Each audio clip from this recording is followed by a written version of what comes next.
Welcome to Wizard Team, a Black magical podcast for Black magical stories.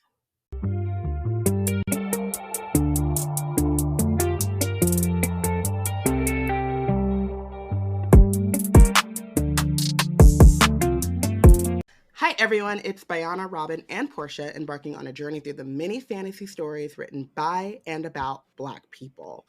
Currently, we're reading Amari and the Great Game by B.B. Alston, and today we're discussing chapters 10 through 12.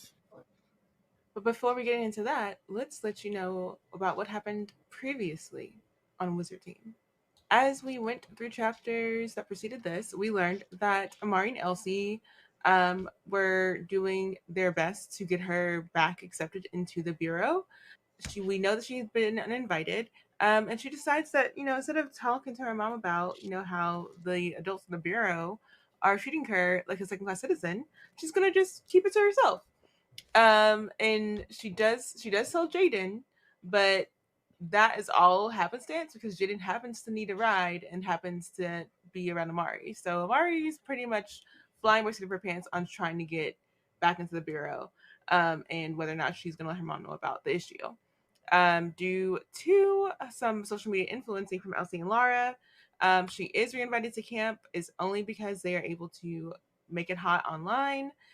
Amari and Elsie then take the tubes to the bureaus with no adult oversight. It's just the two of them taking care of all of this. And we understand why when they get to the bureau, because immediately once they're inside, they are taken straight to a press conference happening outside of the Department of Half Truths and Full Cover-Ups, which is now headed by Director Harlow, who has made an immediate and atmospheric rise within the Bureau. No one's ever heard of her leading anything ever before, and yet here she is.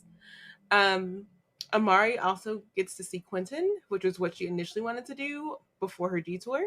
And that is when she's given her new junior agent gray jacket. The Bureau is also not actually investigating the time freeze. Again, related to Harlow being able to call shots because of her proximity to Bane. We find out that actually both Harlow and Bureau and Bane have pushed the Bureau to not investigate, while their department or their whoever they've decided is handling it. No one knows who's handling it outside of Bane and Harlow. Amari and Elsie are invited to clubs. When they get to their rooms, they get these different envelopes. Amari gets this cool interactive one envelope that is golden, while Elsie gets a couple different club invites. And at dinner, while they're going over all the mystery that's going around Harlow and what's going on with the clubs, Laura is being bullied by Bear, the hater. And while Amari is like, I'm just gonna mind my business. I've been bullied by this girl. I'm a victim of Regina George, and I'm not gonna go stand into her way. Elsie shames her into helping, and I was justifiably mad for at least the last 5 minutes of the episode. And that's I like how you add the justifiably in there. Like, don't argue with me. I was right. Don't boo me. I was right. Yeah. So let's get into chapter 10. Amari and Elsie head to the club fair where they meet Tristan Davies. Elsie is a little bit starstruck. Amari is unimpressed by the ego. And yeah, he is just a lot obnoxious. He's feeling his own. He's extremely obnoxious. So he's feeling his own philosopher, Michael Stormzy, don't make me say his last name, Gosh. says, if you believe in your sauce, then take a toast. Okay? And I love that. And he has some other things where he talks about, drinking his own sauce. And I think that that's great. As someone who suffers from, like, self-esteem and confidence issues, awesome. But there is there are levels to it, right? Like, I mean, yeah, there's a line between confidence and arrogance. Like, yeah. And usually when you're arrogant, you're not as confident as you are trying to make people think you are. Exactly. And so I we find out that Tristan is a married kid, and he was also being mentored by Vanquish, and so he, when he's going up to Amari, he's like, "You should be my partner, my junior agent partner. We should like really, you know, come together. We'll do great things, basically." And Amari says that she'll think about it. I think that she's saying she'll think about it, one, because she's like still kind of grappling with the fact that people want to associate with her, especially since she, you know, was uninvited to camp. I don't know how many people knew about that. How many like students and stuff, but then, oh no, they did, because they went viral to get her back in. So she was uninvited to camp, and then she's been threatened by Harlow in a, you know, a subtle threatening, but still. And the time freeze people are like all about. She is an unwanted. She is like the most famous of the unwanted. So she's kind of grappling with that, and going through this like club fair and seeing all these people like interested in having her join their clubs because of her Moonstone badge and her elite star. It's a little bit of like a whiplash situation, but I think it also, I feel like Amari would normally be like not impressed. Like she already is like, ooh, the ego, like right away. But then I think because Elsie is kind of starstruck, and Elsie is like, oh, that's, you know, he is worthy of the hype a little bit. She, and you know, and she's a nice kid, so she's not going to say no to his face, but like she's like, I'll think about it. She also teases Elsie for having a crush, which I think is adorable. And it's really funny though, because I was like thinking about it in the Night Brothers, like Elsie was very firmly like a Vanquish fan and stan, but she didn't, it wasn't like she was like, oh, you know, Quentin's so cute, and you know, like with like boy bands and stuff, like you have your favorite and whatever. And so for me, it kind of feels like Vanquish could turn into that, where like the boys love Maria and it becomes a little romantic, and heartthrob stuff. Yeah, but it's not. It wasn't like that with Elsie. It was just like they are like superheroes, and like I rocks with them like as a duo, and so it's really cute to see this like romantic kind of crushness on Tristan, who is like her like big thing about how much he's worth the hype is that he was being mentored by Vanquish. So, and he's like a 3rd year junior agent, right? I think so. Yeah, would have to be, because last year they were out. Yeah. So then, where are we at? Oh, so yeah, Amari says she'll think about it. She teases Elsie for having a crush. And I think it's also like Tristan's a merit kid, so she's like, maybe there's more to him than like just like, you know. It's like she can kind of at this point like sense the arrogance, but like at this point he's being like nice to her. You know what I mean? Like they're just kind of, he's like, you know, we should be on the same side, whatever, whoop-de-whoop. But he's also expecting her to know who he is, and she does not, and that's not something that impresses her or whatever. But it's I also think that she's at probably least open to it, as opposed to like immediately shutting it down. It's also like understandable like how he could be like in this moment, like his obnoxiousness like could like he could still be a decent character, because he could, you know, it might just be like he shows up extra strong whenever he's trying to impress somebody. And then whenever like you actually get to know, like, you know, he's like actually sits down for a minute and is like, dude, stop doing that, then he'll be like, all right.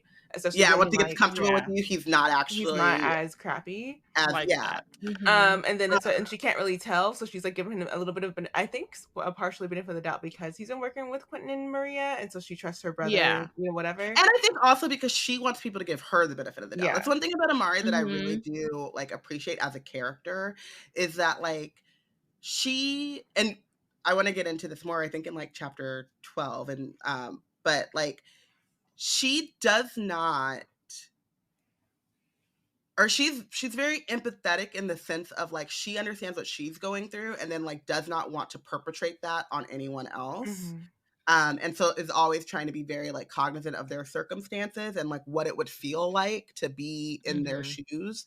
And she was a merit kid at her last school. She's a merit kid at her school now. Like she's not a merit kid at the bureau, but also like Laura, when she was bullying her last year, was like, you're barely a legacy, right? She's just like her brother who was a merit kid, right? So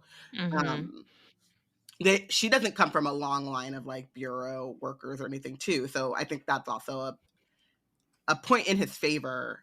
And like, I think also like you were saying, Porshèa, I think it helps her like cling to the hope that he's not as bad as he's coming across. I was going to say that he also has like in his favor that like you could see how he could possibly be motivated to be obnoxious in this moment because he's known of it, like him having like a kind of not fully miffed, but a little like his ego kind of like turned down a little by figuring out like from how Amari's responding to him that she just has no idea who he is. And how he knows exactly who she is because he's worked with her brother literally. So it's kind of like a little bit of ego deflation because it's like I gotta hype up myself because I worked with your brother and you have no idea. Yeah, so that's right. But also, like, how would she know? He disappeared like months before she even knew about the bureau. Yeah, right. So it's just, but it's funny. But I think it's also you just generally shouldn't go up to people and be like, never. You know who I am. Like. That's never a good look. Never. You could be the most famous. You could be Oprah. You should never be able to be like, just go up to someone and be like, you know who I am. I remember when I met Colin first and he introduced himself. And I thought that was the dumbest thing I've ever seen in my life, but also so great.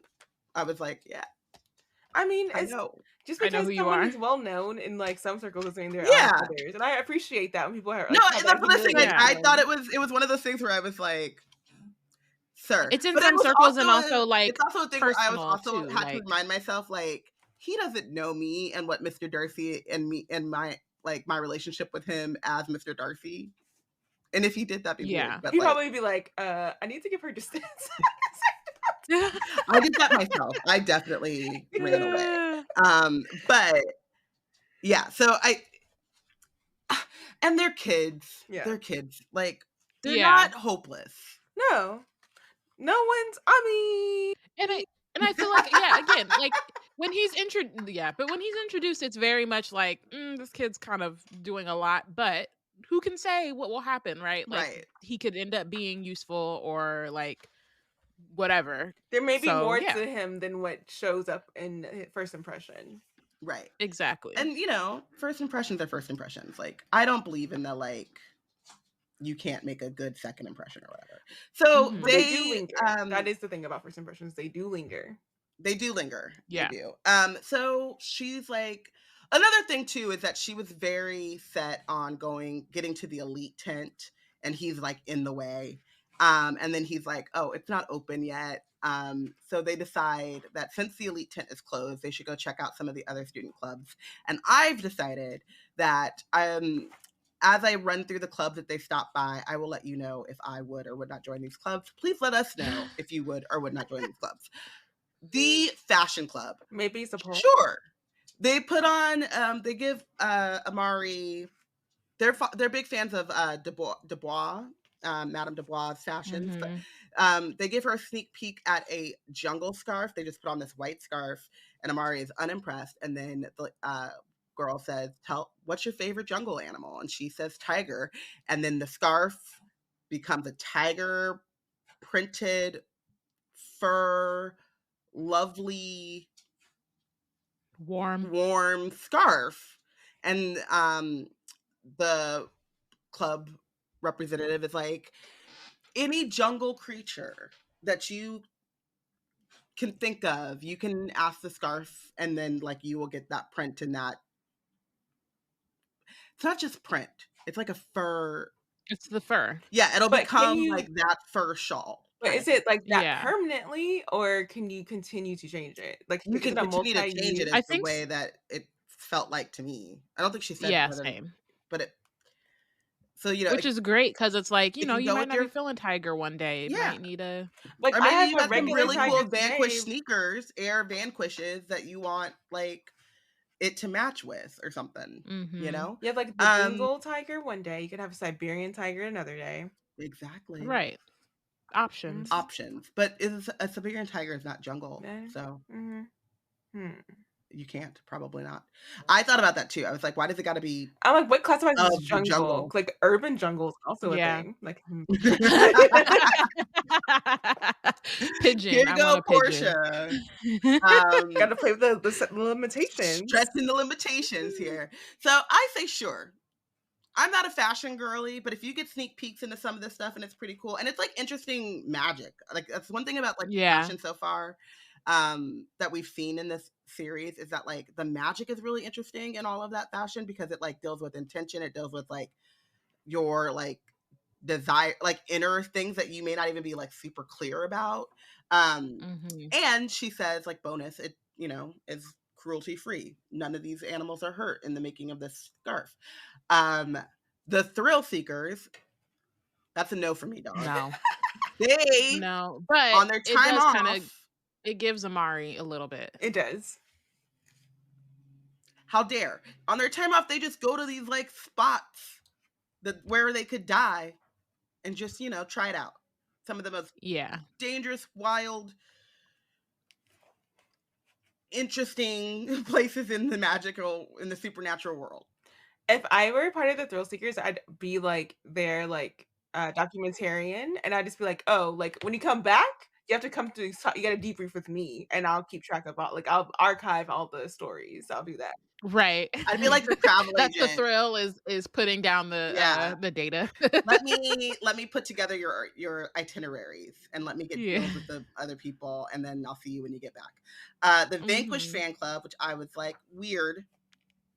Weird. And we were talking about it last episode too about like how Amari didn't get invited, which is like then we find out that like the president or whatever, like Elsie literally still steers Amari away from like she's that like, booth and is like he's too intense. So I'm like they probably had an meeting invitation for her and somebody said, sir, let's I'm saying they probably had to have a like they probably had to have a like an intervention for him and be like, sir. Yeah, like she's like he probably had like inundated them with like text messages and everything. Like, hey, what do you think Amari would like if we gave her like balloons? No, and then like later he's like, no, what about exploding balloons with glitter? How about ghost balloon? And like he just kept getting worse, and they were like, absolutely not, absolutely not. We're gonna just take away this privilege of inviting people from you. You can't do it. No.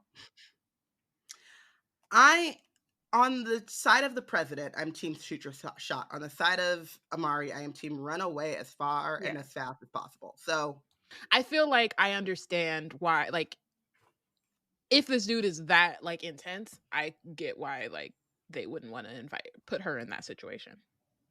Yeah. Then they go to the Truth Tellers Club just to say hi to Julia Farsight, who is wearing a Unite for Unwanted tee. They have a Unite for Unwanted t-shirt. They have a podcast. They talk about all of these things, about how it's unfair, how the unwanteds are being treated. And I'm like, yes, very cute. I would definitely join this club. It could possibly veer a little bit into like conspiracy theorists, scariness, but so far it just seems like they're like the student activists of the supernatural world and of the Bureau, and they're just like, we tell truth to power, and it's not half truths, it's just truth. So that's a yes for me. Then they go towards the department clubs. There's a magical science fair, and this kid sees Elsie come up and is like, are you sure? I mean, why don't you try to be a judge instead? Like, how about he gets so demoralized. He's like, bro, you seem like you've got enough like accolades. But it's the thing, though. Like, the magical science fair, Elsie, you're too big for that. But she's so busy. It's like she's so busy. Like how she doesn't have the time to like devote to be a judge. Like she can no longer be a leader in these things. Like she can be a member. She has time to be a member, but she does not have time to be a leader. Right. That's true. Yeah. But she could be like if she's a judge, she could be just special guest, Yeah. show up for the day and He's like trying to put her on that He's trajectory. trying Like, to, let's yeah. let's rethink. yeah. Yeah. And I Just, honestly feel like I get it. For the Amari, other kids, like if you're yeah. he I feel probably like got Elsie what he doesn't thought was a need, great project, and then here comes Elsie Rodriguez, and he's just like, well, then why do I even? what's the point? Because I What's the also feel point? like Elsie wouldn't need to put that much time into it to win, because she has, like, she's constantly built. She'd just be like, oh, I did this thing over like the break or last weekend. I'll enter that. I'll enter something I've already invented, and then she'd still win. Mm-hmm. So I think it's more she doesn't have time to be a judge. Then they go to the Young Detectives Club where they investigate cold cases. Amari thinks it's really interesting, but she does not join because because of the time commitments. They meet after classes and every single day, and she's like, I got my She own already got an investigation. She said, I got a hot case right now. Yeah. Like, It's y'all not doing a cold cold cases? case. I'm doing have the big time. things. Though I'm investigating the time freeze. Y'all trying to come to investigate the time freeze? That's what she should have did. Yeah. They should have It would collabed. have been hilarious collab. if that was her whole mission was like, okay, what I'm going to do is I'm actually going to radicalize the existing Young Detectives Club to go on let's recruit. my quest with me. That's what we're going to do. So funny. I would join the Young Detectives Club. I love a cold case, and like I said, like I'm not about being a magical cop. I'm not about solving a mystery. But solving a mystery, Yeah. exactly. Like cold cases to me, I feel like there's less collateral damage. I mean, I don't know that for sure, but it just feels like it's a lot more like research. And then when you finally go talk to people, you have like a very clear reason why you're talking to them, and it's not just like throwing suspects, just seeing what sticks. It's like, no, like, right. I know where you know what I mean? It just feels less intrusive. You feel more informed about what you're doing, so you're more aware of like what you could be, what kind of emotional like traumas you could possibly be stepping into when you go question people. Yeah, exactly.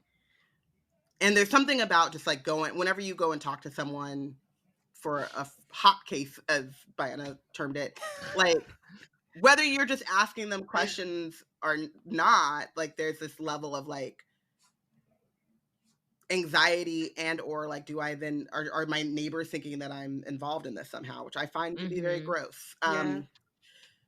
The international clubs remind Elsie and Amari that Elsie is leaving. Amari feels lonely and has like a moment of like, Elsie says, well, I should go introduce myself to the London club since I'll be there next year. And Amari's like, and so I can get used to being without you, or something like that, which kind of flips out.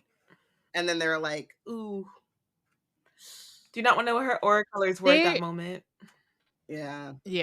They definitely have this like unresolved kind of thing. It's just kind of, they're still helping each other out, they're still joking, they're still doing all this stuff, but then there's like these moments where it's just like it's like the elephant in the room. And it's just kind of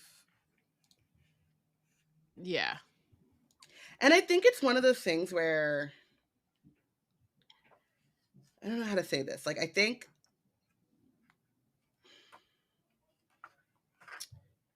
they need to talk it out, but I also think that like Amari needs to really sit and figure out what she's feeling, or how she's feeling about this too, because it's unfair on Elsie to make her like feel on her. Yeah, but it's also like, I understand both sides. Like I understand where Amari's coming from. Like I have these moments every time like one of my friends has a big life-changing thing of like, what about me? Or what does that mean for us? But you do have to kind of figure out, or you just have to get okay with it, so that when you're talking, like, so when Amari does start talking to Elsie, it's more about like, okay, how are we going? I want you to have this experience. Like, you deserve to like go to Oxford. I want to be 100% happy for you. And the best way for me to feel 100% happy for you is that we make a plan that are like for our friendship. How do we stay friends? Yeah. Yeah. And how does it kind of like, obviously it will change, but how does it thrive? under these new circumstances. And then I think that's when you're able to like be 100% happy for her. So that's what they need to do. And I think right now the problem is that neither of them, they're both in like the anxiety of it. Yeah. And not in the like plan making stage. Like Elsie's kind of still, I don't think she is fully processed that she's going. Yeah. And like what that means, or like and not even that she hasn't, it's like she doesn't really want to, like, you know what I mean, like she wants to do it, but she also doesn't want to hurt Amari's feelings, and so she's worried about that, as opposed to being like, okay, look, I'm going, here's what we're gonna do. My toxic trait is that if I were in a situation and I don't know, because when I don't know what to do with feelings, I'm just like, I'm gonna just leave them alone, because they'll sort themselves out. So if I were in Amari and Elsie's situation, I would be like, I don't actually know, like if I don't know what the solution to the issue is, because no matter what, you're gonna be gone, and we're gonna do our best to be friends at a distance, but it's still not gonna be the same. I honestly could see why they haven't confronted that in the conversation yet, because it's like, what is there to confront? There is no solution. So I kind of I could see why they kind of let this kind of linger, because that is my toxic trait, is I'll just be like, well, time will solve it. I don't know. Not me. Yeah, but I think the problem then is like, if you're gonna let time solve it, then you really can't make comments about it. Yeah. Like that's the problem, is like Amari is clearly holding on to it, and then moments will come up and then she'll just like say something that she doesn't really want to say. And then that's like what's making it more tense. It's like, if you're gonna let it go, then like let it go. Yeah, you can't be snide. That's my thing. Like I will hold stuff in. I won't have any snide comments. Yeah. I don't think I usually do. Because I'm like, I'll just hold it to myself. I'll figure it out. It's a me problem. I'm the issue here. At some point, exactly. It'll get figured just out. I'll work on it internally, and then. Yeah, and But honestly, she's also, you know, she's like we talked about. Like, I don't think this is one of those things where you can just let time solve it, because they need to make a plan. What plan can you make? There's the solution is we try to FaceTime or whatever on a regular basis. You know what I mean? But they should say that. Like, I think that's the thing. They haven't really said like, look, we're still going to be friends. It's more like Amari was like, so what does that mean for us? And Elsie's like, I don't know. That's it. They haven't like, they haven't like said, okay, so we'll FaceTime every day, or, you know, once a week, or we'll make sure we do this. I'll keep you up to date on what, you know what I mean? Like, there's nothing. You like share space with someone, parasocial, like, you know, like if someone's on it, like body modeling or something, where you're like, oh, like we both work on homework at the same time. Body. Yeah. Shadowing? Yeah. Like, I mean, all the time with body cloning. No, body doubling. Body doubling. Thank you. Yeah. I'm like, yeah, we do that all the time with people. Just like, look, we're just gonna be on the call and we're gonna work. You don't have to talk. So there's things that they could do, and I think also it would get them excited about it too. I think,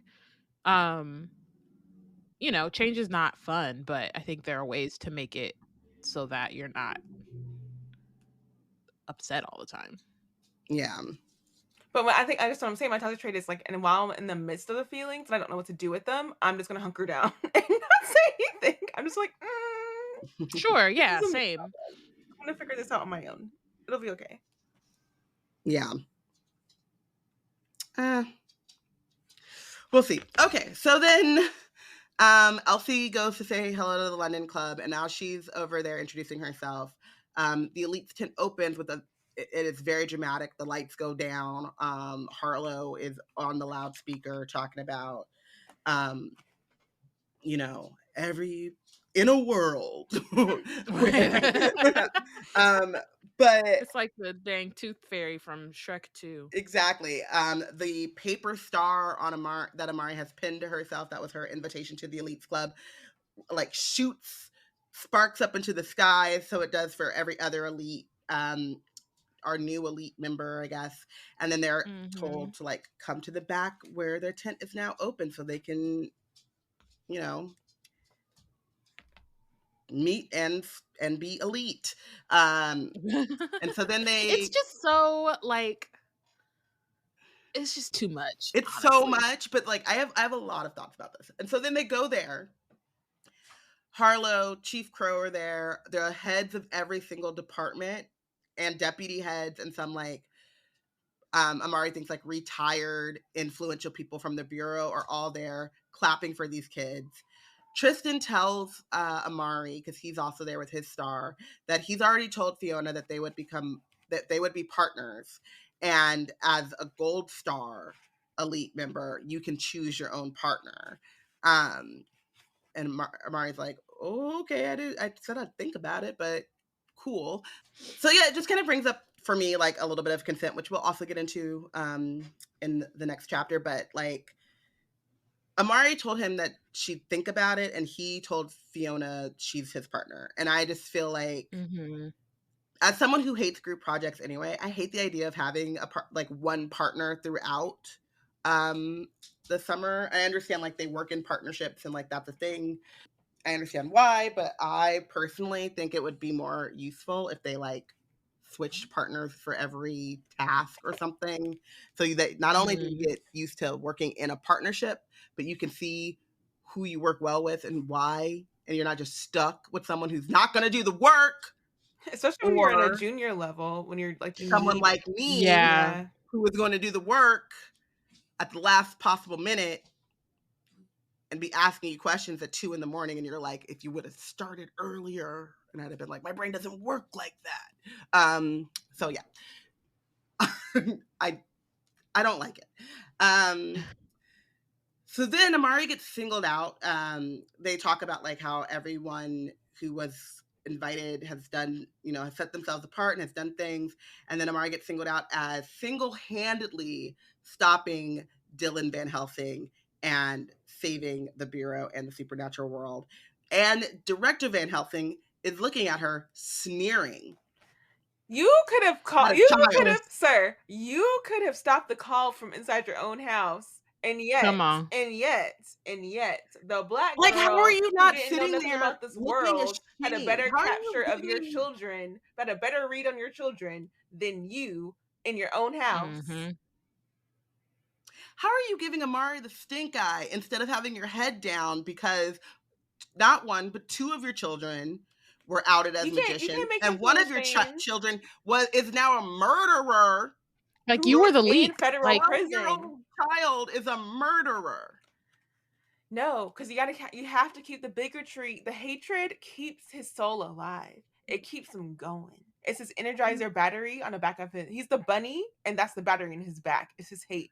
Imagine you judging me when you raised a murderer. I can't. 12 years old. Neither of your kids can share the information about themselves with you, because that's how awful of a parent you are.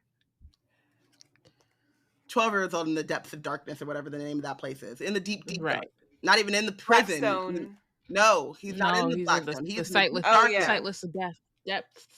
Sightless depths. Thank you. That's what it's called. Yes. I don't know why that was so hard to say. Keep calling it the deep darkness. So, yes. But it's also like, the elites are very extra for no reason. Yeah. Because they're elite. You have to rub it in your face that they're elite. Duh. And then they got to be like, they were like, it's not even equal among you. So there's like the gold star elite is the elite of the elite, and you get special treatment. And it's like, how? It's just too much. It's too much. You got to stop like all this competition. Because you already have, and the thing is like there's already a ranking system within the Bureau. You already have the badges, and you got the notebook paper all the way to Moonstone, and then now you have this gold star. It's just like, it's very hierarchical. No. You have your badges all the way to Moonstone, and then you could be in the elites club. Right. And then in the elites club, you get to be the elite of the elite. There has to be like a platinum. The gold star. There has to be and then each one of these levels, you get more access and special treatment.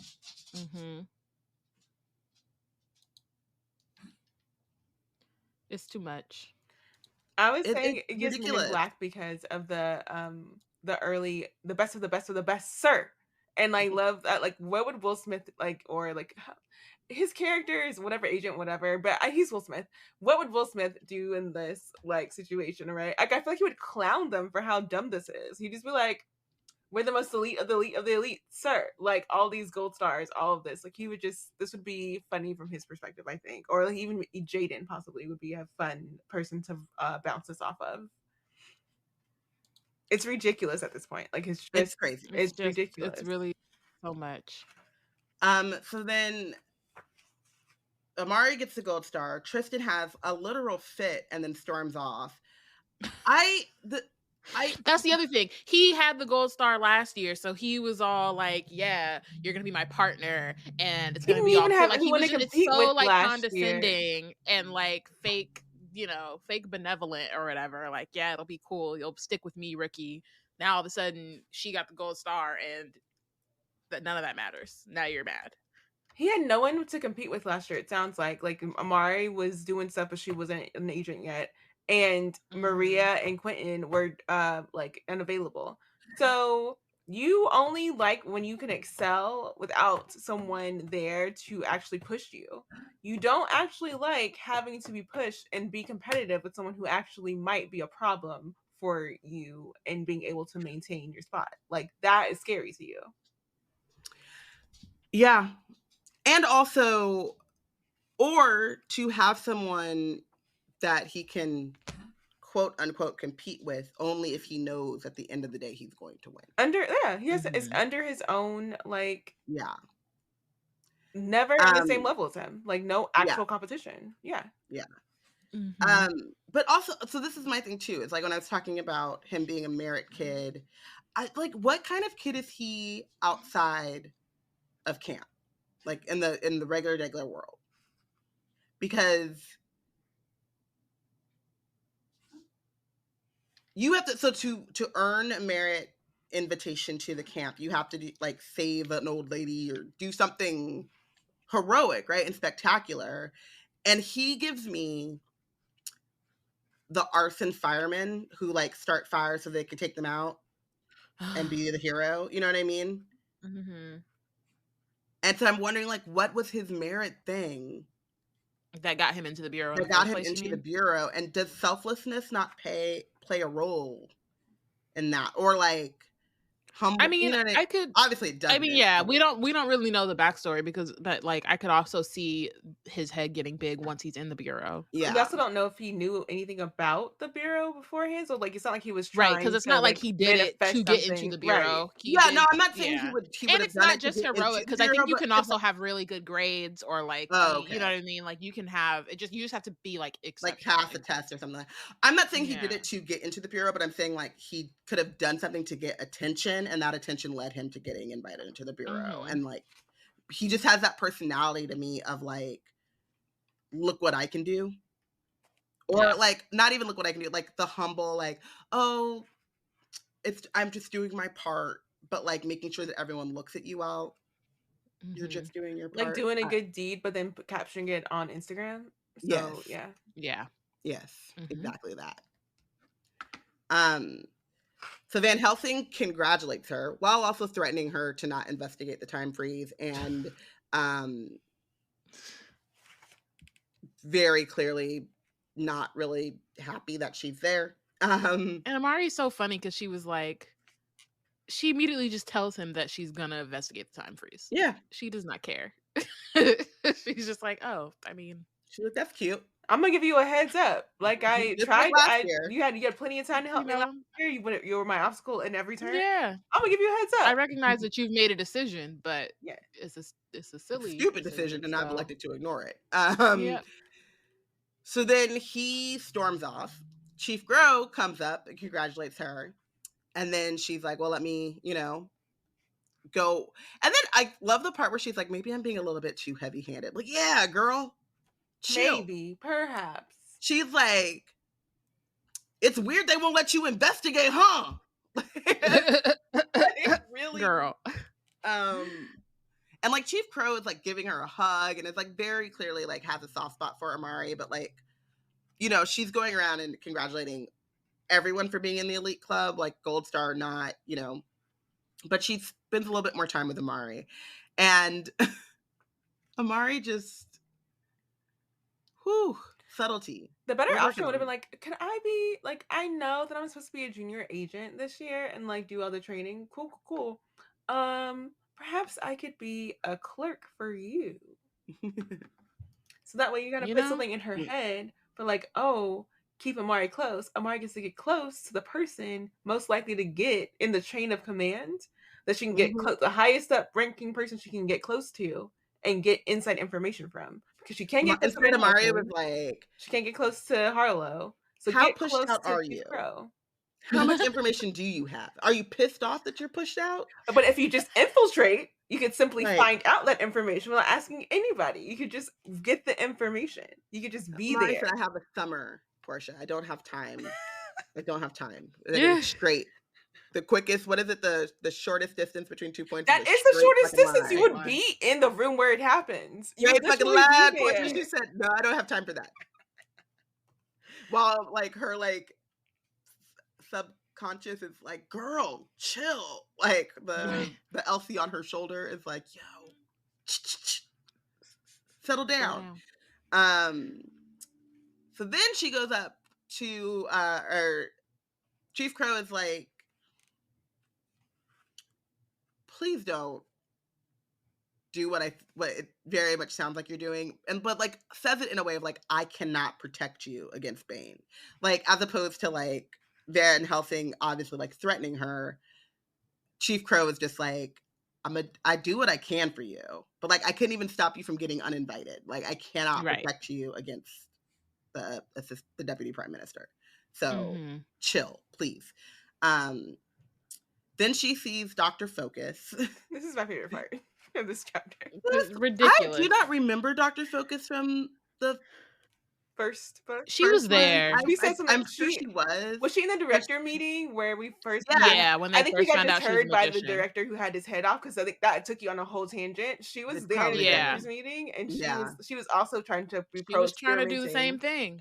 Yeah. Although now I'm like, at least she asks for consent. Before she was like, we're gonna have to do it. Now she's like, so are you sure you don't? She came up to her and said, hi, how you doing? And she said, oh, you're saying hi to me. You want to get on my chair. You want to get in the lab. Let's go to the lab. I'm fairly certain you'll survive the testing. Like, I really need her to work on her pitches. And then when Amari was like, no, she's like, then what are you talking to me? She's like, why are you talking to me? Either you're an experiment or you're not. That's the only reason I would talk to you as a director is if you were trying to be my experiment. So let me get this straight. You came up to say hello to me just to say hello to me? No. I don't have time. And then she was like, I was told I only had to be here for an hour, so I'm gone. Bye. She was like, and our conversation was my last 2 seconds of that timer. And I just want to give her props because that is an introvert move that I think is like a top tier introvert move. She was able to push the Chief Crow into only making 10 minutes necessary, and she stuck by that verbal agreement. Oh yeah. No more, no less. I also kind of love that, like, Amari, like we said, she went 0 to 100 with Van Helsing and Chief Crow, but she was like, I'm not telling this lady about how the time freeze didn't affect me. I just like, she's like, I just wanted to make sure that, you know, you could tell us if a magician, or like, it's impossible that a magician did this, right? She gets her reassurance it's impossible, but she was like, let me not tell this lady everything, because I'm going to end up in that lab and I don't want to be. So then she sees, or Harlow says something, and then she sees Van Helsing stomp up to Harlow, and they have like a little tiff, and then they walk out, and Amari, even though she promised Elsie that she would stay far away from Harlow, even though she knows she should stay far away from Harlow, she was like, gotta go. So she follows them out of the tent to eavesdrop. She hears Van Helsing say that he pledged his support with the promise of Amari being uninvited, and then Harlow... Can you imagine that being a stipulation that you have? You're like trying to negotiate something with someone who has a lot of power, and then the one stipulation you give for them for you being able to negotiate with them is like, well, if I'm gonna do this, you gotta uninvite this little kid. Yeah. Kick her out of the supernatural world. But also, the fact that they like did it as opposed to being like, shouldn't you be worried about your own house, sir? You should do this because you don't want us going up and investigating the Van Helsings in memoriam, like all of them. Let's go through your whole line. Let's see what we can find out, right? It's interesting, the whole thing. Although, like, they do want to get rid of magicians, so I could see them being like, yeah, fine, because it's part of our thing. It's not a hardship for them to ostracize a magician, even though she's a child. Yes. But then he like also like asked, like, you know, it's very interesting, or like not ask, but tell Harlow it's interesting that she all of a sudden is a deputy or a director, especially because she ain't fully human either. And Harlow is very much like, you don't need to worry about that. Let's not worry about that.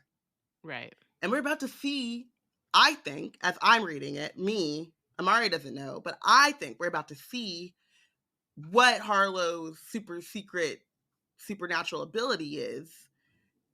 But Amari can't turn her phone on silent when she go in on. Why is it even on? Why is it even on? But like, if it's on, why is it not recording? But like, who?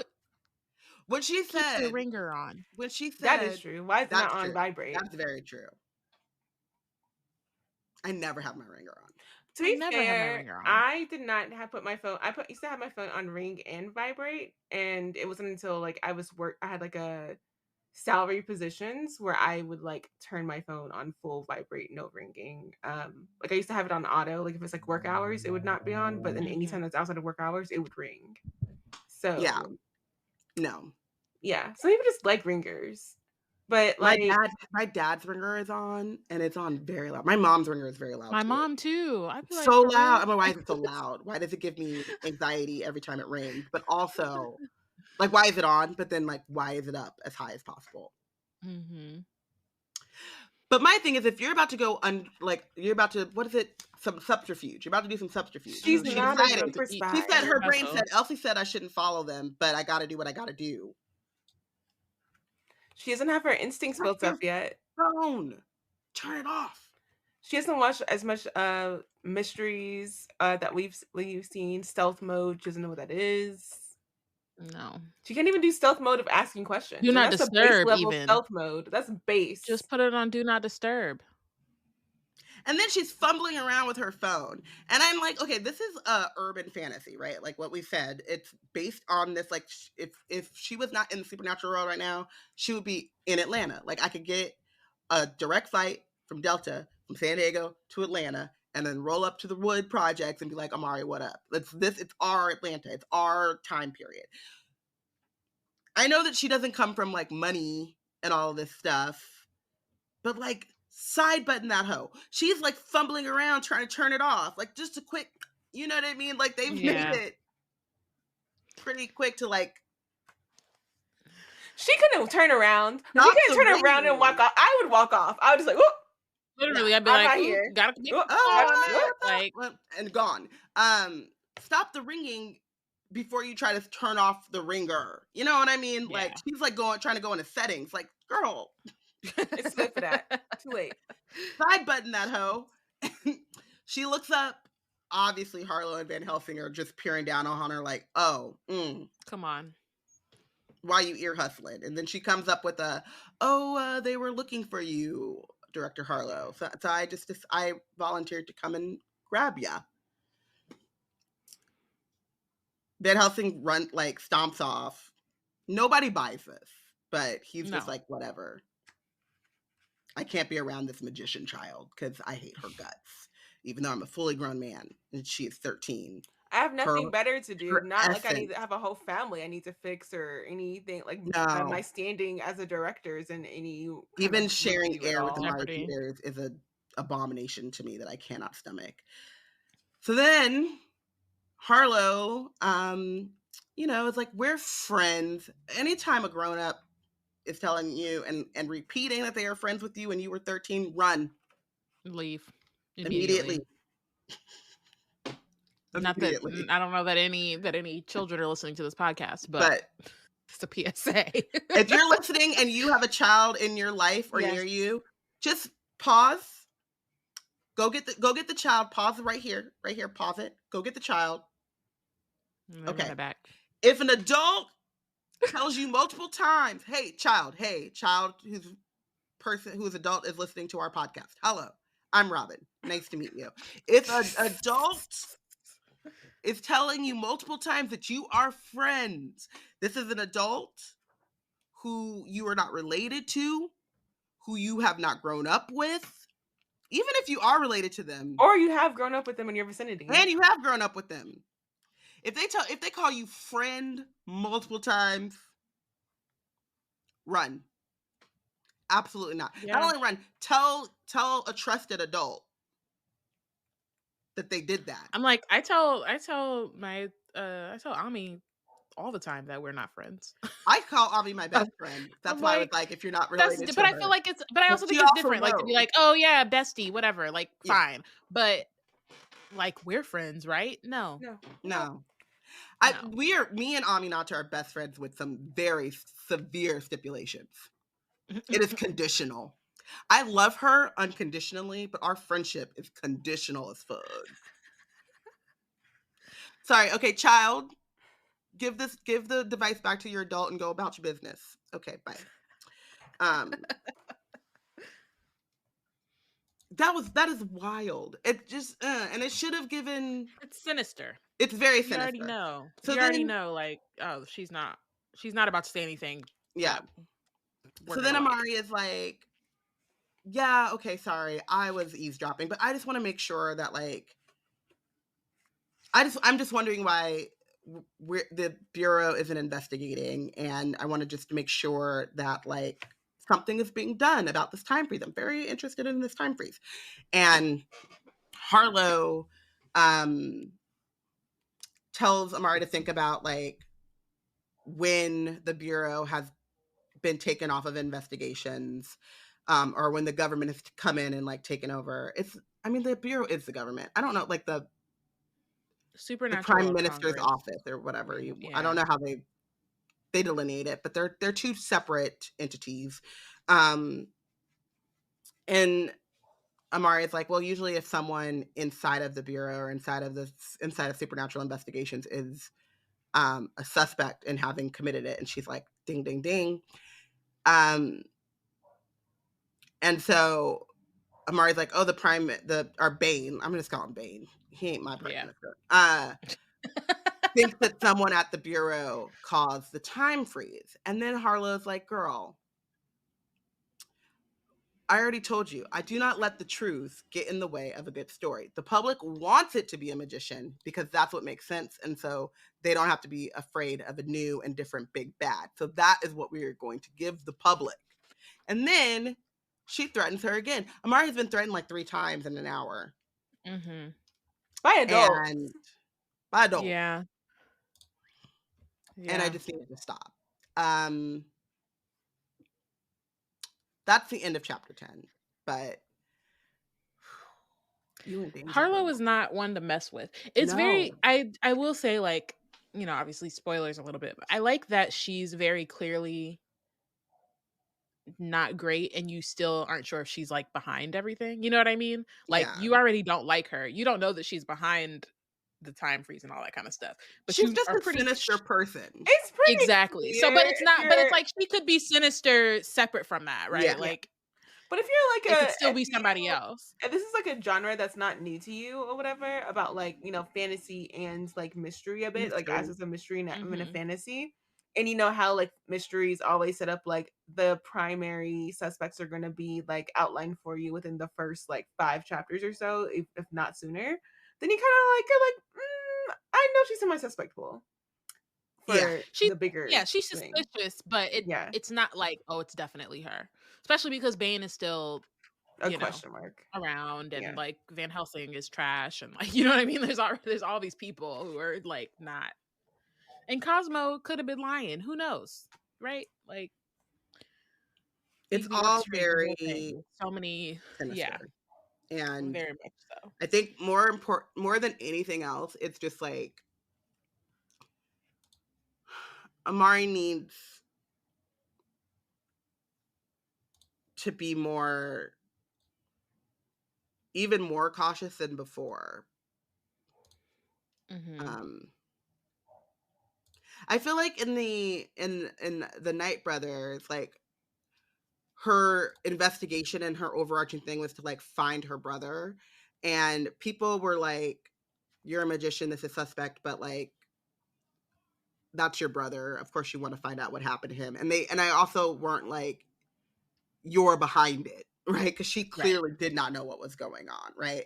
So I feel like in this investigation, in this situation, she's still kind of going off of how it was the year before, in which she's untrustworthy, but she's not really under suspicion. But like now, like, no, you're under suspicion. And also, whether or not you did it, here's someone telling you, I would put the blame on you in a second.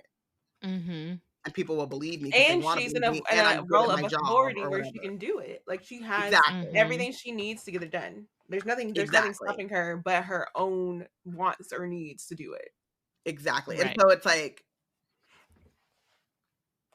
Amari just needs to like be more cognizant of like the level of danger she's in from multiple places.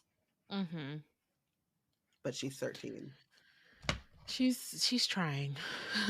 Sort of. She's 13 and she was interested in the Thrill Seekers Club. Hopeless.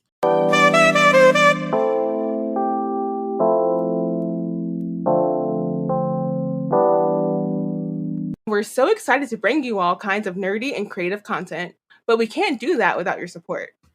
Becoming a B&C baddie helps us with the general upkeep of our site, upgrade equipment, and invest in the team's creative development.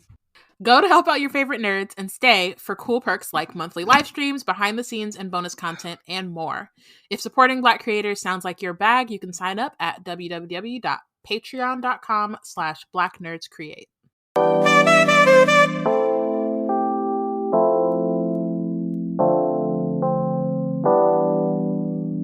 Chapter 11. So it's the next morning. Elsie and Amari wake up early to watch Jaden's welcome ceremony on TV. I'm gonna come back to the early part in a second, but yeah. So Amari initially, like, she wanted to go like in person, but the only available seats now are nosebleeds, which is still interesting to me that they just like be packing the auditorium for these things. But and also that they like live stream them. I thought that was brilliant. I wish someone would have. I think it's cool, but I think it's just interesting that they're like, okay, yeah, we can. I guess this is a hot topic. Yeah. So while they're like kind of waiting, Amari is worrying just about the situation she's in, right? Like, she just was threatened by Harlow, and she still has Cosmo like breathing down her neck, and so she's feeling this like sense of urgency. And Elsie is kind of like, maybe you should take a break for a couple days, but Amari's like, I can't, because I don't want war to break out or to be forced to have to like lead magicians into battle or whatever. And so, but at the same time, she doesn't really have any leads, so she's also kind of like, I'm gonna have to take a break because I don't really know what to do next. And like, it's just really unfair for a 13-year-old to have to deal with these like big things. It just really, she should be able to be in camp, take her classes, and I don't know, focus on the fact that her best friend's about to be out. That's really the reason that she's not able to really process it, because they're over here trying to blame her for terrorism, basically. So the ceremony starts. There's the first girl who has a notebook paper badge. Her like trait of honesty is upgraded into lie detection, which like Elsie even says like is actually a really good ability. And then we also learn about the department, or not learn, we just learned about the existence of the Department of Secrets and Spies, which I'm pretty sure we didn't hear about last time. So I'm sure they have to be that's connected to the cool. one of half-truths and cover-ups. Like, that just naturally goes together. Yeah, I mean, I think they all kind of go, because she also mentioned supernatural investigations and how she would be good at either that or secrets and spies or whatever. And I could, I mean, I'm sure they kind of, she could definitely, I think that's a good one. I'm sure there are others that are like, I'm wondering if we unexplained, didn't maybe know too. about the secrets and spies because, like, it's something that we probably should not know about until you're in the bureau. Because if everybody and their mama know that there's a Department of Secrets and Spies, then what is the point? Yeah. I true. mean, but everybody knows there's a CIA, so like, Right, yeah, that's true. you don't know You who it know is it, in there. it exists. You Yeah. don't know who it is. You don't know who was in there, but you know, well, besides the director, but you know it's there. That's true. Yeah, maybe they have like their own dorms. They just kind of disappear. Yeah.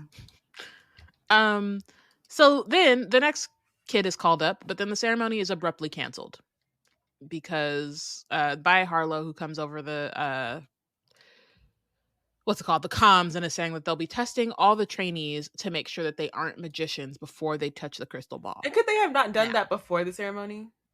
Hello, they had a whole year to come But up with also, a process for that. And like, it's I mean, we kind of are gonna get into like the state of the unwanteds and whatever anyway, but like, shouldn't they have been doing that even before right, Amari? so they probably should have been. They probably should have been doing it probably after Harlow. But they probably why they, because that was the whole thing, and then they waited 200 something years, and then Amari became a magician. Maybe they did it for like 50 years after Harlow stopped, and then Amari comes in and like under that period of them having stopped doing it or whatever, and then Amari kind of again makes it like known, like because again whenever Amari comes in, everyone's like, no one thinks that magicians exist. Like outside of like, you know, you can't be a born magician, that just doesn't happen or whatever. Right. They don't know anything about magicians. That's the other thing. They actually know nothing about magicians in the first place. So all of this is like silly, but again, they had a year to plan for this. Like, y'all could have been like, we're gonna, as part of your like orientation or whatever, we're But one gonna of the test first you with things the you magic do, meters,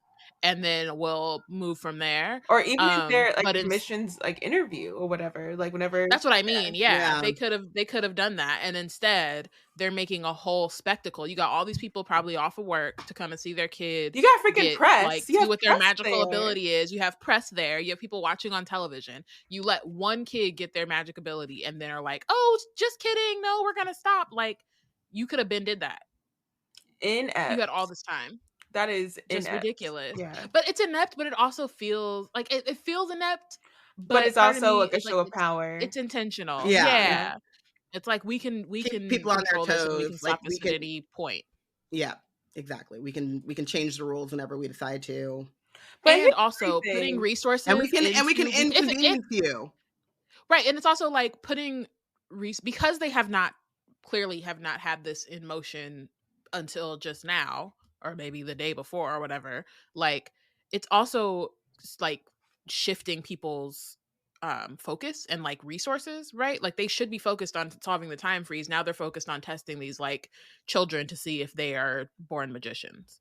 Also, I think there are only 2 born magicians in an age, so they should know that. They like, don't know that though. The it's league not gonna knows that. The league anyway. Knows that, but I don't know. That's what I mean. Like, they don't actually know anything about magicians, so they're just doing all this for no reason, really.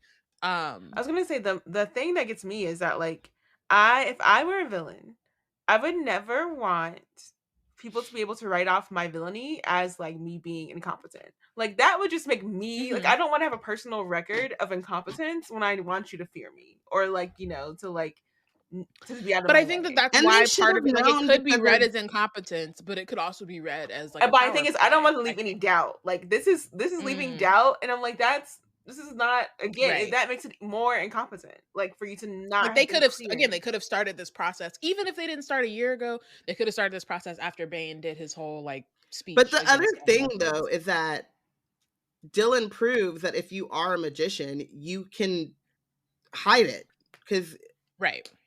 Well, but not. I guess maybe the magic meter is will like show what you had beforehand. I guess I think that's what Amari they gave. Amari after yeah, or they like had tested her or whatever after, I think. So the idea that anyone would have ever tested Dylan with the magic meter, he wouldn't have been able to hide it from the crystal ball or from the meter the way he hid it from the crystal ball. Yeah. I don't know if that's true, but I think that that's what they're assuming. Yeah, exactly. Yeah. Ridiculous. So clearly though you can see that like things are getting worse for magicians and unwanted under Bane, and meanwhile Cosmo is all up in Amari's phone talking about how he doesn't like to be kept waiting, putting pressure on a 13-year-old. Sorry, wait, bring your children. He's a child. Bring your children back. Bring your children back here, listeners. Children, if a grown man is in your phone pressuring you to do something, tell your adults and block the number. It's unacceptable. Okay. Hand the phone back to your adults or the device. I don't know what y'all using. Okay, thank you. Whew. So after this, they head to class. There's this really long line for elevators, but apparently elites can use Lord Kensington, which is like another again ridiculous. Like it's ridiculous. Come on. Like y'all really like this is just not how. And for refresher, Lord Kensington is the director of the entire bureau's specific specialty private elevator. Only this one person in the whole bureau that's what we were told by AppleCare last book. That was only specifically reserved for her guests, ambassadors, people of high caliber jobs or whatever who are going to see the director of the bureau. Only that person. Only that. Not anymore. Unless you get this star. Now we're like begs the question too of like, can directors who were like at the elite thing welcoming them and stuff, can they use it too? No. Yeah. They can't. But the kids can't. You know what I mean? I assumed they could. Because I assumed that they were like former elites or like they are elites. Yeah. I think that's but what like makes they them just able don't do the badge thing because they're not kids anymore. Yeah. Like, you know what I mean? Like I don't think they do the ranking because they have their jobs or whatever. I think the director's status is what allows them to be like the like model or whatever for the elites or whatever. So I think like if you're gonna use me as your like poster child, I'm going to take the privilege. You better let me use that elevator.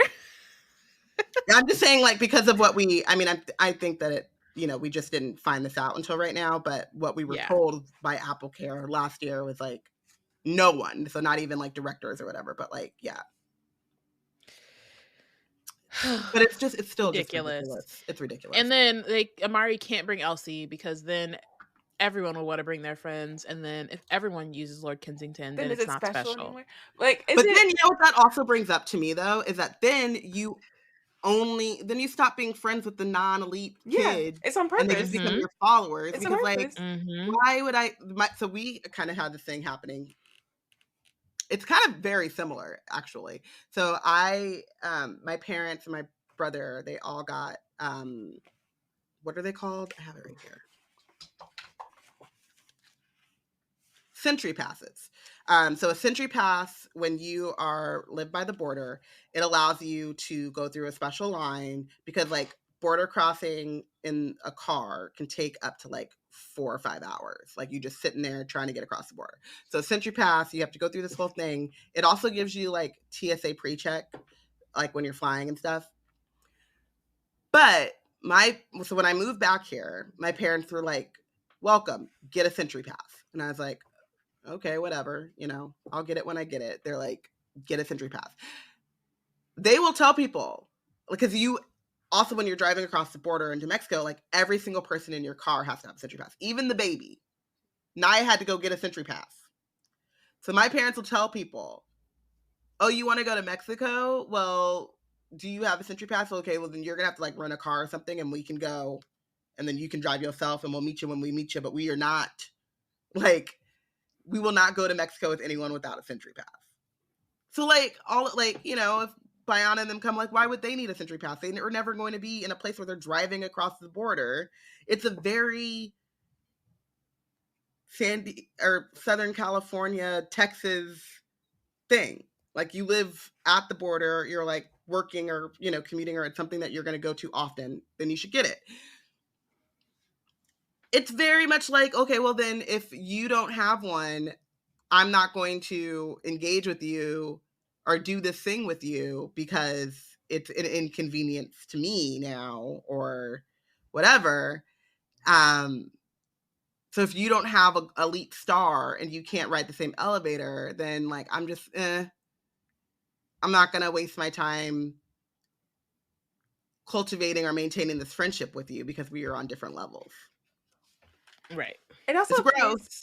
It also It's puts just- that It's quote that's like, if the penalty for a crime is a fine, then that law only exists for a lower class. Like, Yeah. it's only Mhm. going to infringe on people who just don't have the ability to pay for that extra or whatever, and that like, or don't have that status or whatever. It's like an enforcement of what status quo.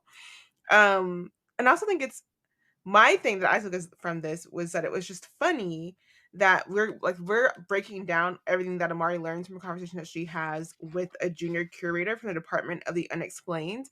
And it's just funny to me, like silly, that a person from the Department of the Unexplained takes the time Is to explaining it to her. explain everything surrounding the elite status thing with her. Mhm. And it's like the fact that like elitism goes unexplained until you become one of us, and then we have to explain what all goes into being Right. And they didn't give her a pamphlet or nothing when she Nothing. left. They No. were at that thing. They didn't say, "Oh, look, here are the privileges you have." They didn't even do none of that.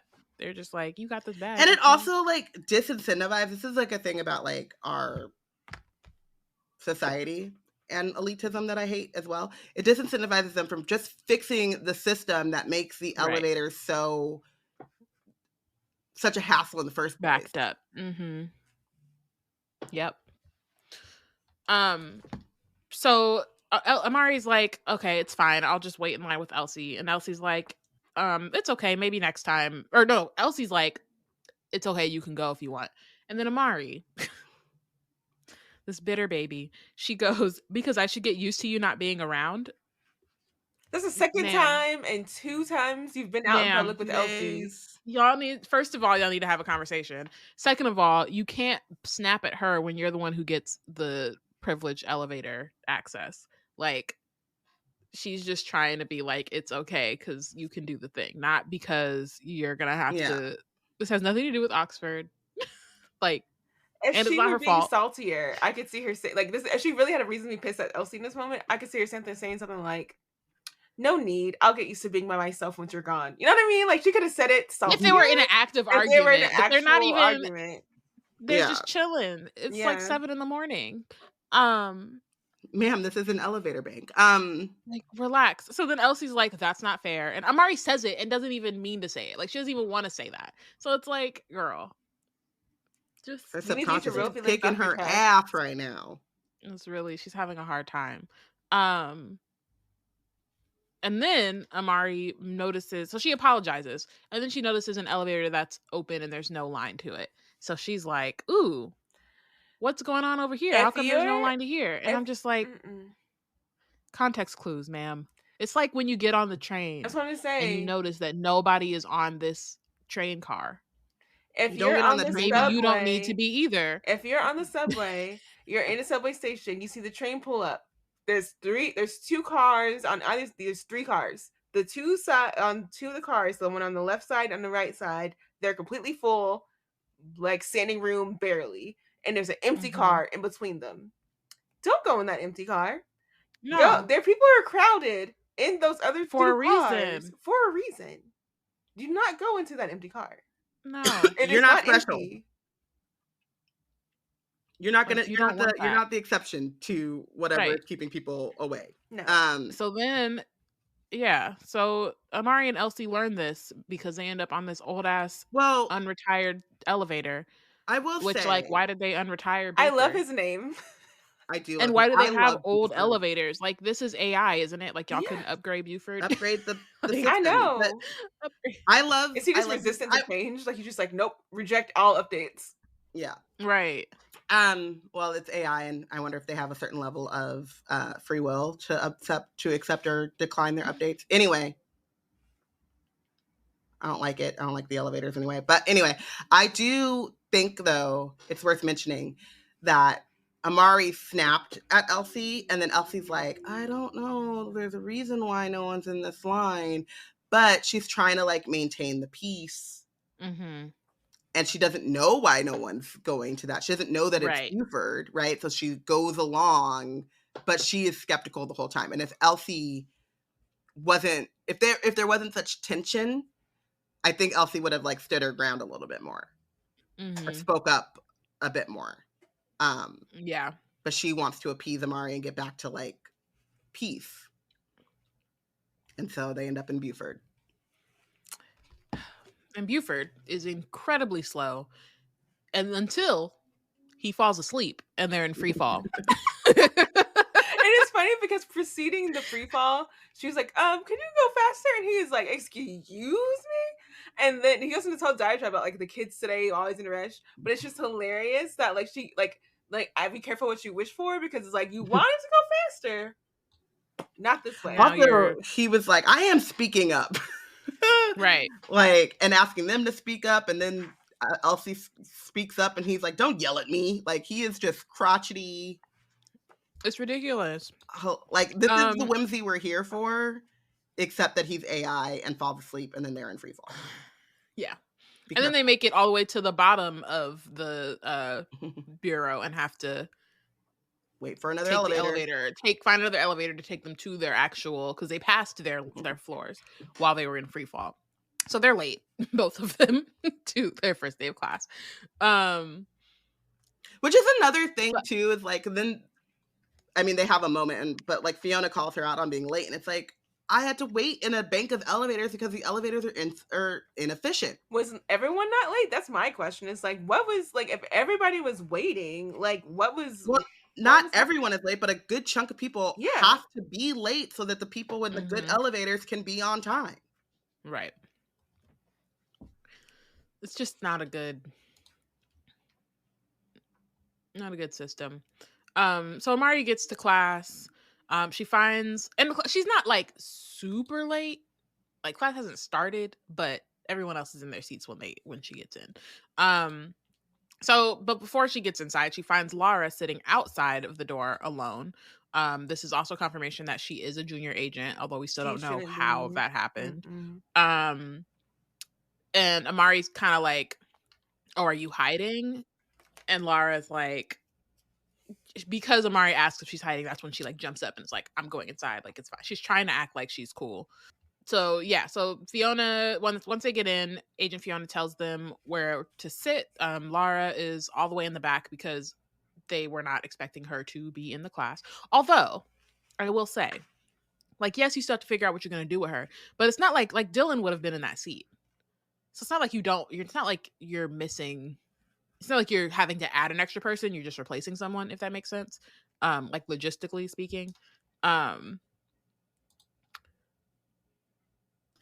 think it's more that about when she gets added. So they had made their plans and had like everything, and probably, I'm assuming, like the ways in which they have their schedules laid out. Right. That's what put the spanner. Again, things that just could have happened sooner, but I know Van Helsing is, he does what he wants when he wants. So so yeah, and then Amari has a seat in the front because she's, Moonstone badge, gold star elite. She gets a seat in the front next to Tristan, who is, they were maybe going to be partners, so that's who she's sitting next to. And then we find out, so Lara doesn't have a seat because the kids are all bullying her. And they move the seat into the bathroom, so she's been standing. Fiona is not having it. She's like, somebody better go get that seat. And then Tristan snaps his fingers. Doesn't do and Bear literally gets up to go get this chair. And I'm like, first of all, who is this kid? Second of all, Fiona, you, like, if I was a teacher in that moment and some kid snapped for another kid to go get something, I'd be like, Bear, sit your ass down. Tristan, go get that chair. Because what? Yep. And then Tristan was like trying to say, like, I may not know anything. I may happen to know where the chair is, but I also I have no responsibility for why the chair is there. Like, trying to like I'm a bad boy. I can bully you and get away with it, but also I'll take no actual like recompense for being the bully in the situation. Like I have nothing to do with. Like it's just trash all the way around. This kid is the worst. And he only gets worse. Yeah. So then after that's all settled, then now he wants to know how come Amari gets to have a get the gold star of the elites. And I'm like, y'all couldn't ask that at the elite dinner? Like this is junior agent class. Like what does this have to do with Agent Fiona, first of all?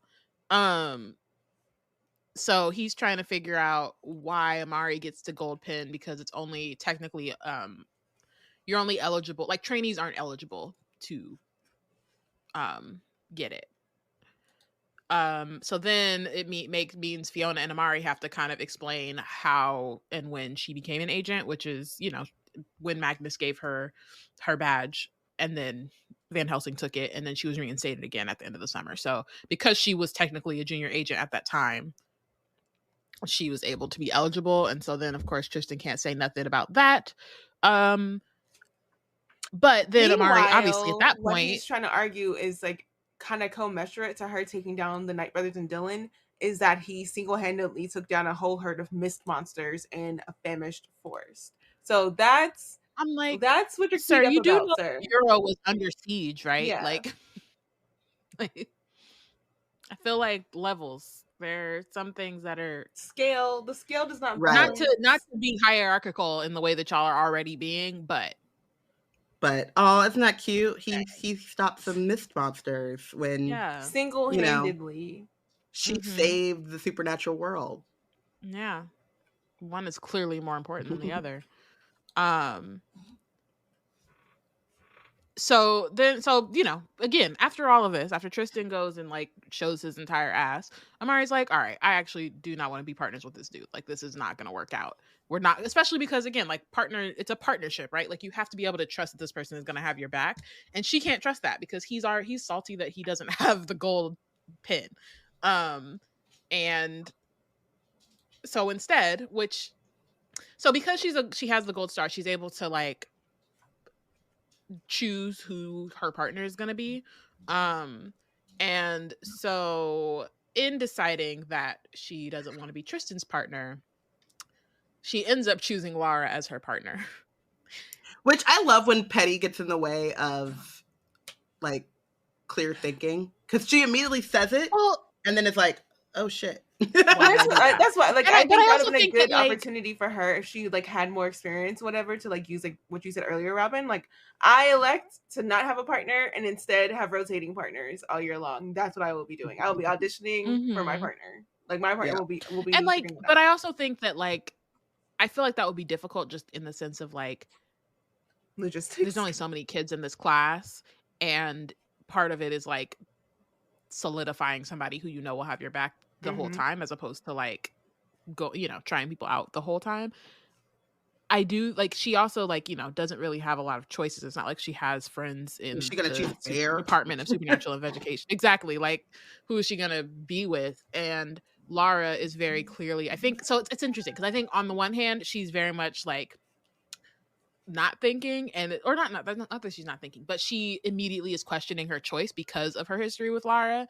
But on the other hand, she clearly chose Lara because she's a pariah at this point, right? Like she does feel bad, as much as she doesn't want to, as much as she wants to be petty about it. Like she does feel bad for how Lara is being treated, and so that definitely plays a big role in why she chooses Lara. And then of course, again, after she's like, oh shit, what did I do? Like this is literally was my bully. Or and I think this is like one thing, because we've talked about this before too, like when Amari kind of falls in line with all three of us, we all have this in common of like, if I don't mess with you, if I don't like you, my instinct is not to go out of my way to make your life harder. It's just to ignore you. It's just to like avoid you as much as possible. Like we don't need to be besties to coexist, but we also don't need to interact to coexist, right? I'm gonna treat you like a human, but you gonna be over there and I'm gonna be over here, and that's perfect. That's fine. And so I think that is how Amari would love to treat Laura, which is like, I don't like that she's being bullied. Like, she bullied me. I don't want to like perpetrate that to her. It's not tit for tat. It's literally like, I wish her the best over there. And like, I'm not going to contribute to her bullying. I'm going to pretend like she doesn't exist as much as I possibly can. But like, seeing her being bullied makes her feel uncomfortable, but also, it's like, is she also, Tristan is one of her bullies. So it's like, am I going to the bully trade of my this one bully, my friend? Right. But it's also my bully too. Like, because he's already acting trash. So it's like, who am I going to choose between the two? And I think that there is something to, like, what you're saying is like, she knows that Laura is being bullied. I think there's something to her being like, because she's empathetic, of like, well, maybe this will not humble Laura, but like, maybe Laura won't be so as bad because now she knows what it's like to be on the other side. Mm-hmm. But what we also know about Laura is that she lashes out as opposed to just being like, my bad, I'm sorry, I fucked up. Like, she kind of doubled down when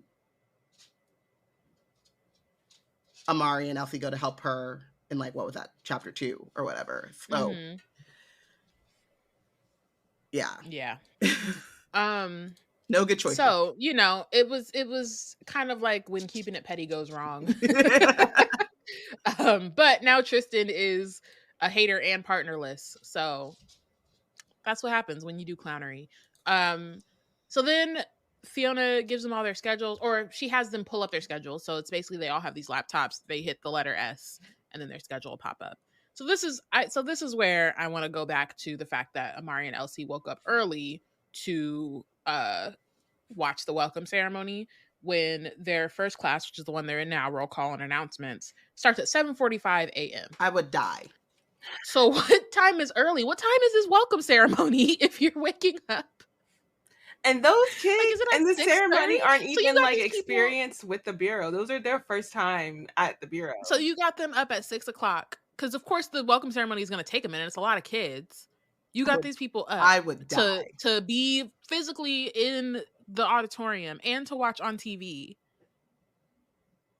How, like, this is before breakfast? So sorry to this Jaden. Like, why?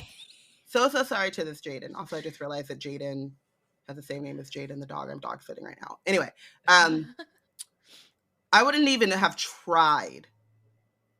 No. I mean, thank God it's like it was streaming or whatever, so they were watching it from so at bed. least you could do it in your pajamas or whatever. But like, I wouldn't have even tried. There's like, so me and my brother both support Arsenal FC. At one point, my brother was like, "Oh, are you going to get up at 4 o'clock to watch this match?" I said, "Who do you think I am? I will get up when I get up and look at the score." Right. My brother will get up at like 4 a.m. During the World Cup, he came to pick me up. We went to a bar at 5 a.m. No. And the bartender, our server was like, "What can I get you?" I was like, "Some coffee, damn it." Like, it's 5 a.m. I don't know why I'm here. I don't know what is this. But then afterwards, I went home and went to sleep. Yeah, it's done. It's over. But she got to start her day. I could make a point to okay, I'm going to get up, watch Jaden do the thing, if I know that afterwards. And the problem though is he's a bronze badge. So I got to watch all these kids before I even get to him, because he had the nerve to have a higher magic level or potential level or whatever. Shout out to so during my cousin, I had like a few, but like your sister graduated during COVID and it was a stream, and then my niece graduated high school and it was a stream. I had that shit on mute and would look up every once in a while and be like, "Okay, I know your sister, it was like D. So I was like, okay. And they also didn't even have, she wasn't even there. Like they just had pictures that came up or whatever. So literally I was just had it. It was like, oh, somebody was watching. It was like, we getting to the D's. I was like, all right, let me turn it on. Yeah. But my cousin was actually like, or my niece was walking across. It was like her high school, like they could get like 2 people that were able to go or whatever. But it was like, you know, she was walking. Her last name started with a P. I am not paying attention. No. I'm looking up like, oh, they in L's. I should. Right. I'm gonna look up faster this time. Okay. Okay. We're in the middle of the O's. I'm gonna turn on the sound now. Right. And then once we get close, I'm like, oh, okay, yeah. But if you think about it, it makes sense for Amari, because if they have to be in class at 7:45 and the ceremony's at 6, may as well have it on the background as I'm getting dressed. Like I'm gonna hop in the shower, like that's around, get on my clothes, but still, it's gonna be on. Like may as well. I may as well just have it on. But it's just too much, and I just feel like 7:45 a.m. And they're anything. Teens, like they need to be sleeping, and they don't want to go to sleep until 2 a.m. I also wanted to say it makes Bertha being so hard on them last year for like getting the lights out makes more sense in context. Because like if they had to be at a ceremony at 6 o'clock in the morning, they really were staying up late. It's like go to sleep. So her camp schedule today is roll call announcement 7:45 to 8, current events class 8 to 10, sky sprints, aerial acrobatics 10 to noon, lunch from noon to 1, private tutoring from 1 to 3, and then dismissal from 3 to 3:15, and then there's a welcome social at 6. So they do have a little break in there. But Amari also like notes that like they have 3 classes a day, whereas before they would have like only 2. So she's kind of like, okay, this is different, right? So Fiona dismisses everyone, but Amari stays late. Like she gives Amari a kind of a look. So Amari stays back. And then Fiona tells her that during the like private lesson part to report to briefing room 7 for her private lesson, but not to tell anyone. Like literally no one. she like repeats it. She's like, no one can know that that's what you're doing. And then that's the end of that. She also says though, like, why you gotta argue? Right, because Amari's like, but she's like, ma'am, just follow instructions, please. I just think it's funny that Amari, when she first saw the private tutoring on her agenda, like only her first inclination was to ask Laura, and it's like, dude, this is your former bully, and your first inclination is to ask them about something you see on your schedule that says private on it, like. Why are you like this, Amari? She just told. She's like, she's sitting right next to me. Oops. It's just so funny. Like, just only Amari, that would be her first inclination. Literally, she's too sweet for this world. So into chapter 12, we get to see Amari's but actually taking on this like schedule, and the first class she has is current events, and what we see is Tristan wastes no time making this class all about Amari. It's like obsession. Like it gives obsession. It gives Amari is that girl. She is Mariah Carey, and Tristan is like Eminem. And the obsessed video is their whole relationship right now, because they are literally in the first class of the summer. And the first thing that whenever the agent who's in lead of the class asks people to present stories that they would like to discuss. Agent Addison. Who wants to choose a new story to discuss? Well, I say Tristan, but with both is Tristan and Bear. Bear says, how about our new prime minister canceling the welcoming ceremony this morning? And then Tristan lobs the ball over the net so like Bear set him up, and this is tennis reference. Bear sets him up, he lobs it over the net with it's the right thing to do to cancel the ceremony, because Merlin was way too soft on unwanted. And don't get me started on magicians. Our ancestors would be turning over in their graves, which using their graves if they knew that we got them working at the bureau now. Like, sir, your ancestors are probably colonizers. Like, why are we considering what they would care about? Also, you're a merit kid. Yeah. Our ancestors, you're a merit kid. Your ancestors are not part of the Bureau. Your ancestors were living life, probably colonizing someone. I don't know. Colonizing. But nothing. They tortured some other people, but like completely oblivious to the supernatural world. They would have called the whole supernatural world unwanted, let alone the ones that the supernatural world is rejecting. So exactly, all of y'all are the devil. It's really interesting to me, and I think like, what book was I reading? Was it Legendborn?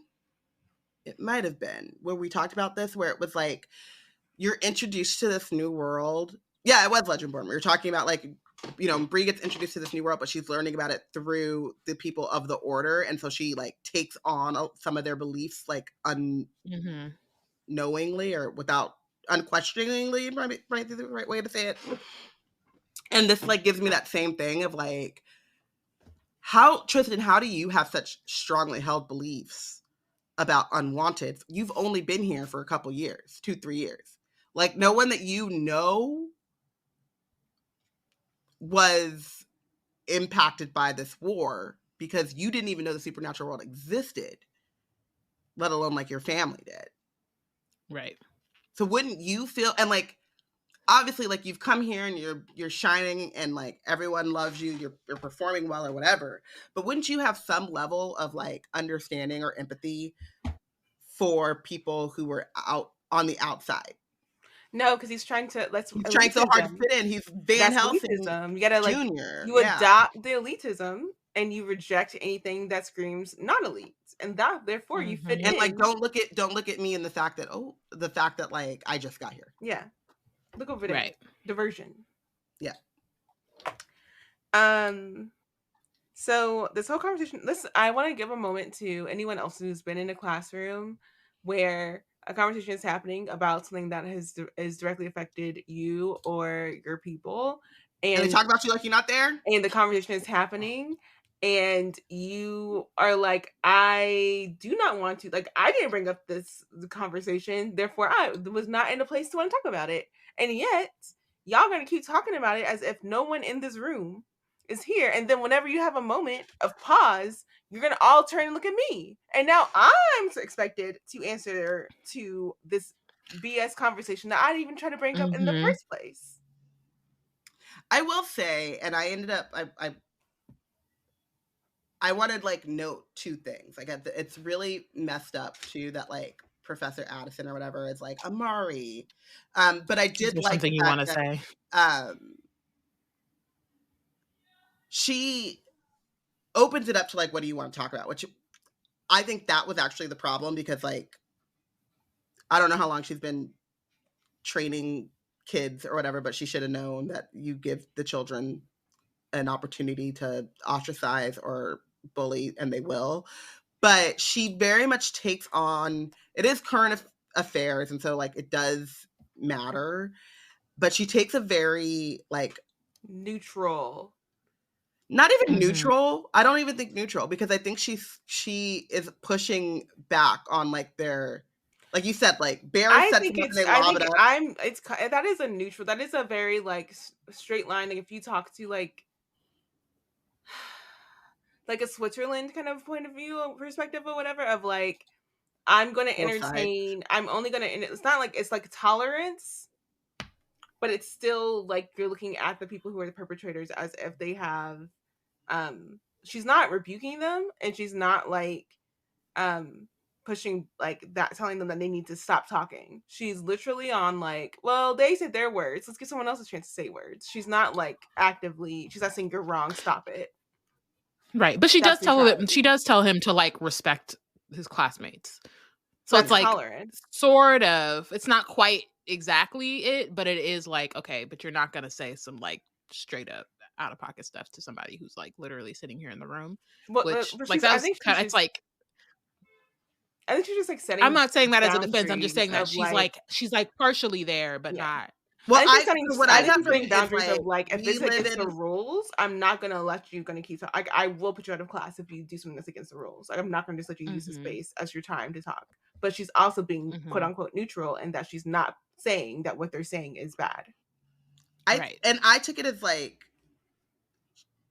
and this is me reading into it, I'm gonna say, like, this is my interpretation of, like, because we're reading fucking Kindred right now, and I'm really upset about that decision, and I wish I could change it. But there's this moment in Kindred where Dana is thinking about her annoying ass white husband, and she's like, I don't want you to stay too long in this world, because even if you don't, like, fully adopt the racism, it's going to seep in and it's going to normalize itself to a certain extent. And I think that we're in this moment where she knows that she cannot be loudly pro unwanted, but she can, in like small kind of ways, like challenge these things, because she, like, another person before she even like asked Amari to pipe up is saying like, well, it doesn't seem fair that that these people are so far removed, and that like Bane technically is unwanted. Like, Amari doesn't say that, like another person like says that, and she like kind of coaxed her to say more. So I got the feeling of, I'm gonna push back, but I'm gonna gently push against this without like, not like shutting you down completely, because I do understand that this is like the overarching sentiment of this world, but I want, like, maybe it won't be Tristan and Bear, but it might be like a few more people in our class to like leave this discussion thinking more critically about what is just accepted. Again, it's my interpretation, and it could just be that I want the best, because like Portia's face right now is giving nothing. She said, "Go on, girl, give us nothing." She's not amused, but that's how I kind of read it. So having been, like, again, I think my trauma from being in a classroom where this has happened, like, sometimes you just have to recognize where you're not the person that can take on the conversation. And she definitely is not trained to facilitate a conversation around that, what's happening right there. So like, yeah, what you were saying about like the conversation, they should have had a conversation where she like did not leave it to the kids to bring up the current event, or have like better stipulated like what kind of topics, like give them a multiple choice of which ones they're going to start on and go from there. Because she is not trained to lead a conversation like this, and honestly, it shows. So that's what I took out of it. So yeah, and if you are a person who is in a position of power, and don't set yourself up for a situation where the conversation that's over your head is going to happen, and it's over your head. Like, you're the person in power there, and you're going to not have any control over that room once that conversation starts happening. So don't put yourself in that situation. Don't allow it. Don't even go there. Yeah.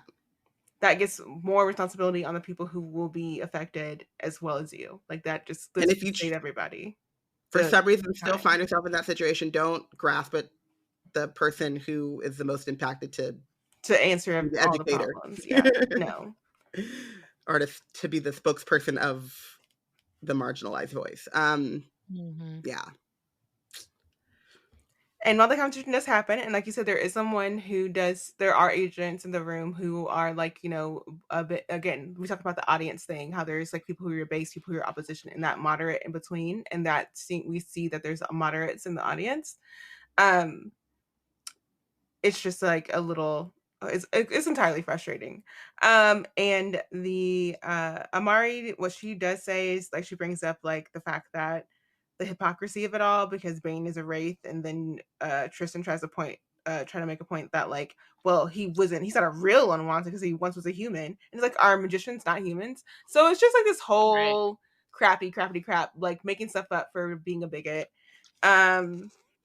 And like the conversation gets away from Agent Addison, and it's just not like yes, it's nice to see there are other people in the room who are not all on a Van Helsing level kind of a way of doing things, but it's also like doesn't really do that much for Amari at the end of the day either. And she has to go as far as to say, imagine that you were me and that I did not choose to be a magician, that I was just born this way. And I know that the Night Brothers were awful. My own brother is stuck in supernatural health because of Moreau, but I am not the Night Brothers. I haven't done anything to anyone, but so many people in supernaturals have already made up their minds about me anyway. It's not fair, and I don't deserve it, and neither do any of the other unwanteds. And then what is Tristan's response? And during a moment of quiet, in response to her saying all of this, is him saying, "Ah, poor Peters." Like, he is so salty, just a pillar of salt. He's just salty, because that's the thing, because it's not even Himalayan about the like his salt. Actual like what's the word? His actual like convictions and beliefs aren't even like, I don't even believe that he's actually that like full-throated. Mm-hmm. Yeah, I don't think if he would have gotten that Amari, gold star and Amari was his partner, he would have been over there pro unwanted, pro everything Amari's saying. Exactly. So he's saying all of this because he got beat out. He's not the most special snowflake at the camp. And then Laura checks him on that because she says, well, my sister, what is you were out with my sister's butt before you figured out she was a magician, and even it's still then we don't even know what he's been like. They've only been in this freaking camp for like a day. It's day 2, so like he probably would have been up Maria's butt that whole first day if Maria was available to be up butt sub. You know what I mean? Like she, you know what I mean? He would have been in there, and so he was like you said, was like all up in Amari. So I think it really is like he's just full of it. He tries to push back on Laura. Everything erupts again. Agent Addison does not have control of this room. The one thing that is anywhere helpful given from Tristan and Bear and their whole little camp is that Bear drops that there was supposed to be a meeting that was disrupted by the time freeze at the Magical Congress was a meeting on banning unwanteds. And Amari's like, oh crap, I didn't even think about that. What was the meeting about in the first place? So she texts Elsie about it. Yeah. She texts Elsie about it. Elsie is like, no, that's a legit like question that we should kind of look into to the library. And so they decide to make a library date for lunch. Love it. But before we get to this library date, because this is this is building off of my last anger from the previous episode. Laura walked out of class after this disruption, like the whole like conversation came apart, and Amari, whenever Amari sees her in the hallway, Laura actually she's gonna keep walking. She turns back though for a second, and she goes up to Amari and is like, I want to apologize, and Amari's like, stop it, hold it, I'm good, go by. And that's the end of that. And I'm like, that is legit how she should have treated the whole cafeteria. Like, again, like, Laura can hold on to her apologies because, like, when do you actually mean it? When do you actually, like, do something about it? Don't. You have to show, yeah. And, like, I would say that her kind of, like, standing up for, But again, like, for Maria. Kind of back and forth with Tristan. Yeah, but that's what I'm saying. Like, I think it's a start, but it's not like. But really I do think that like what Tristan said is what kind of prompted Laura to think a little bit more and try to apologize, because he was right. Like, because she's straight up like, I don't have a brother. Yeah. Like, not only do you have a brother, but that is your twin. Y'all share DNA. Right. Like, y'all. I mean, y'all are close, right? But I think it did make her stop and think, like, no, you're right. If I didn't know that about Maria, and if Dylan was a good, quote unquote, good magician,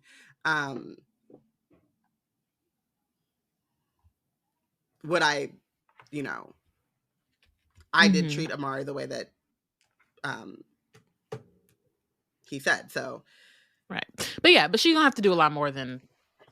Yeah, that. But I'm not even mad at Amari for telling her to keep it, because, like, right, whatever, dude. It's the rest of that work has to come from Laura, and Amari can take it or leave it for as long as she wants. Like, you never have to. Even if someone does the work, you can be like, "I'm proud of you." Right. Bye. Good for you. Congratulations. Move forward with grace. In grace. Yes. move forward and away from me in grace. So about that library date. So Woo. they whenever Amari and Elsie get to the library, all study rooms are reserved. But that doesn't matter because one look at the Elite's pin on Amari's chest and Mrs. Bell, the librarian, is like, I no got you. problemo. She taps a button on the desk and then a bookcase swings open to reveal a secret study room. And Ridiculous. I am Elsie, and Elsie is me. Elsie says, okay, I wasn't jealous before, but that is starting to change. This place even has refreshments. And They got cookies. They got cookies. They Also, got I will machines. They got I'll point out the chairs. librarian. Elsie's technically not supposed to be in there, same with the elevator, but the librarian messes with Elsie. That's so what she was that's like, just yeah. She said, hurry up, get in there before someone asks me questions. She says, go on in there before anybody else sees it. And I was like, yes. Bid it. So if someone does come in here, I'm like, oh, how'd that happen? So they choose they're smart because they choose the desk setup that is like the furthest away from the door, so they can kind of like have their backs to the whoever's coming in, so they don't notice them too much. And they start looking up what they can about the Magical Congress and what they were meeting about. And Elsie says, since this is a library computer, we should be able to search every supernatural newspaper and magazine at once. If it's mentioned, we'll find it. But they key that in, nothing, and no entries pop up for them. Something stinky. Yeah. And Elsie's able to find the official schedule, clicks the link, but then they get a message asking for a username and password. And Elsie's like, I've had enough with this. We have only so many minutes for this lunch hour. How about we do this instead? She pulls out her lucky little PC hacker bug. It's an actual like mechanized bug that you can put into the computer and it'll like search for her. And it's untraceable. Yeah. And she is able to use it to get a password to allow them in to that screen that they were trying to get into.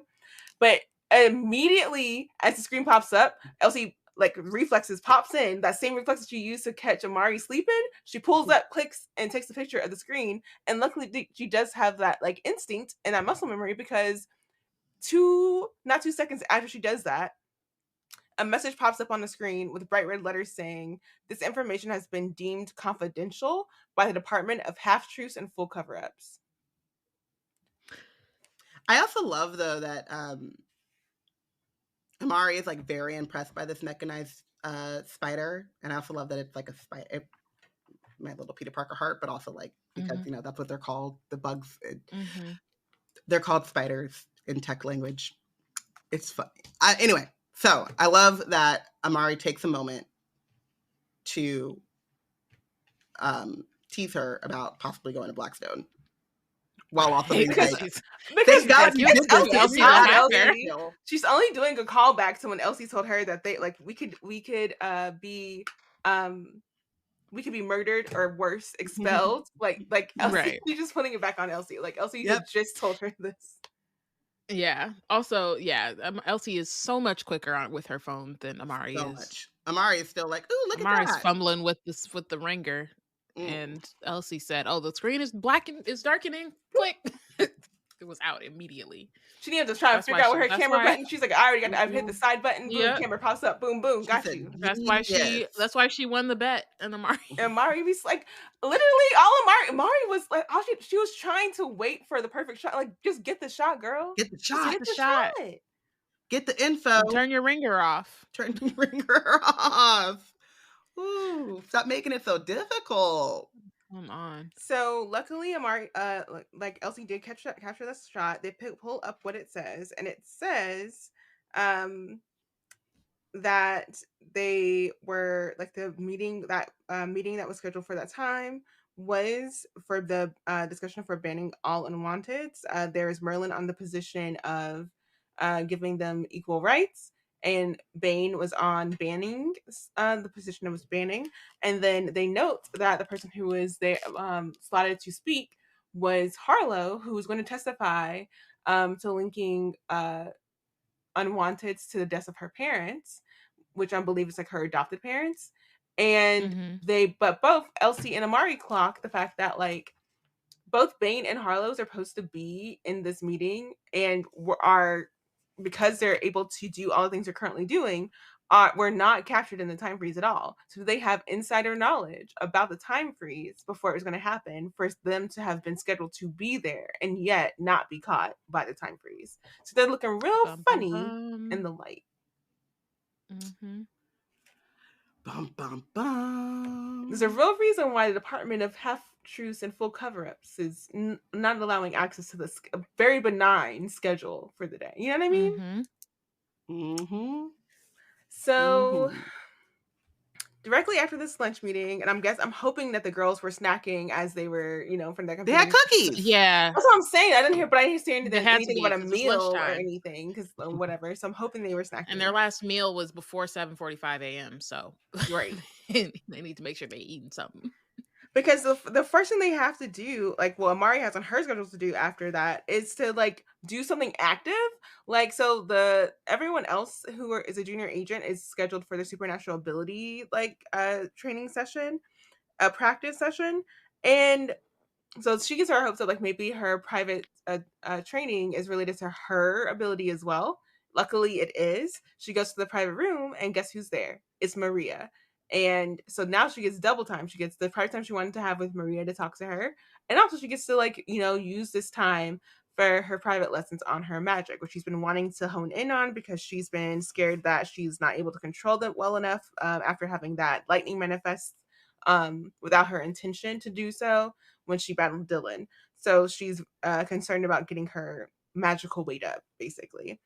And so when she's in the room with Maria, they get to talking about all these things.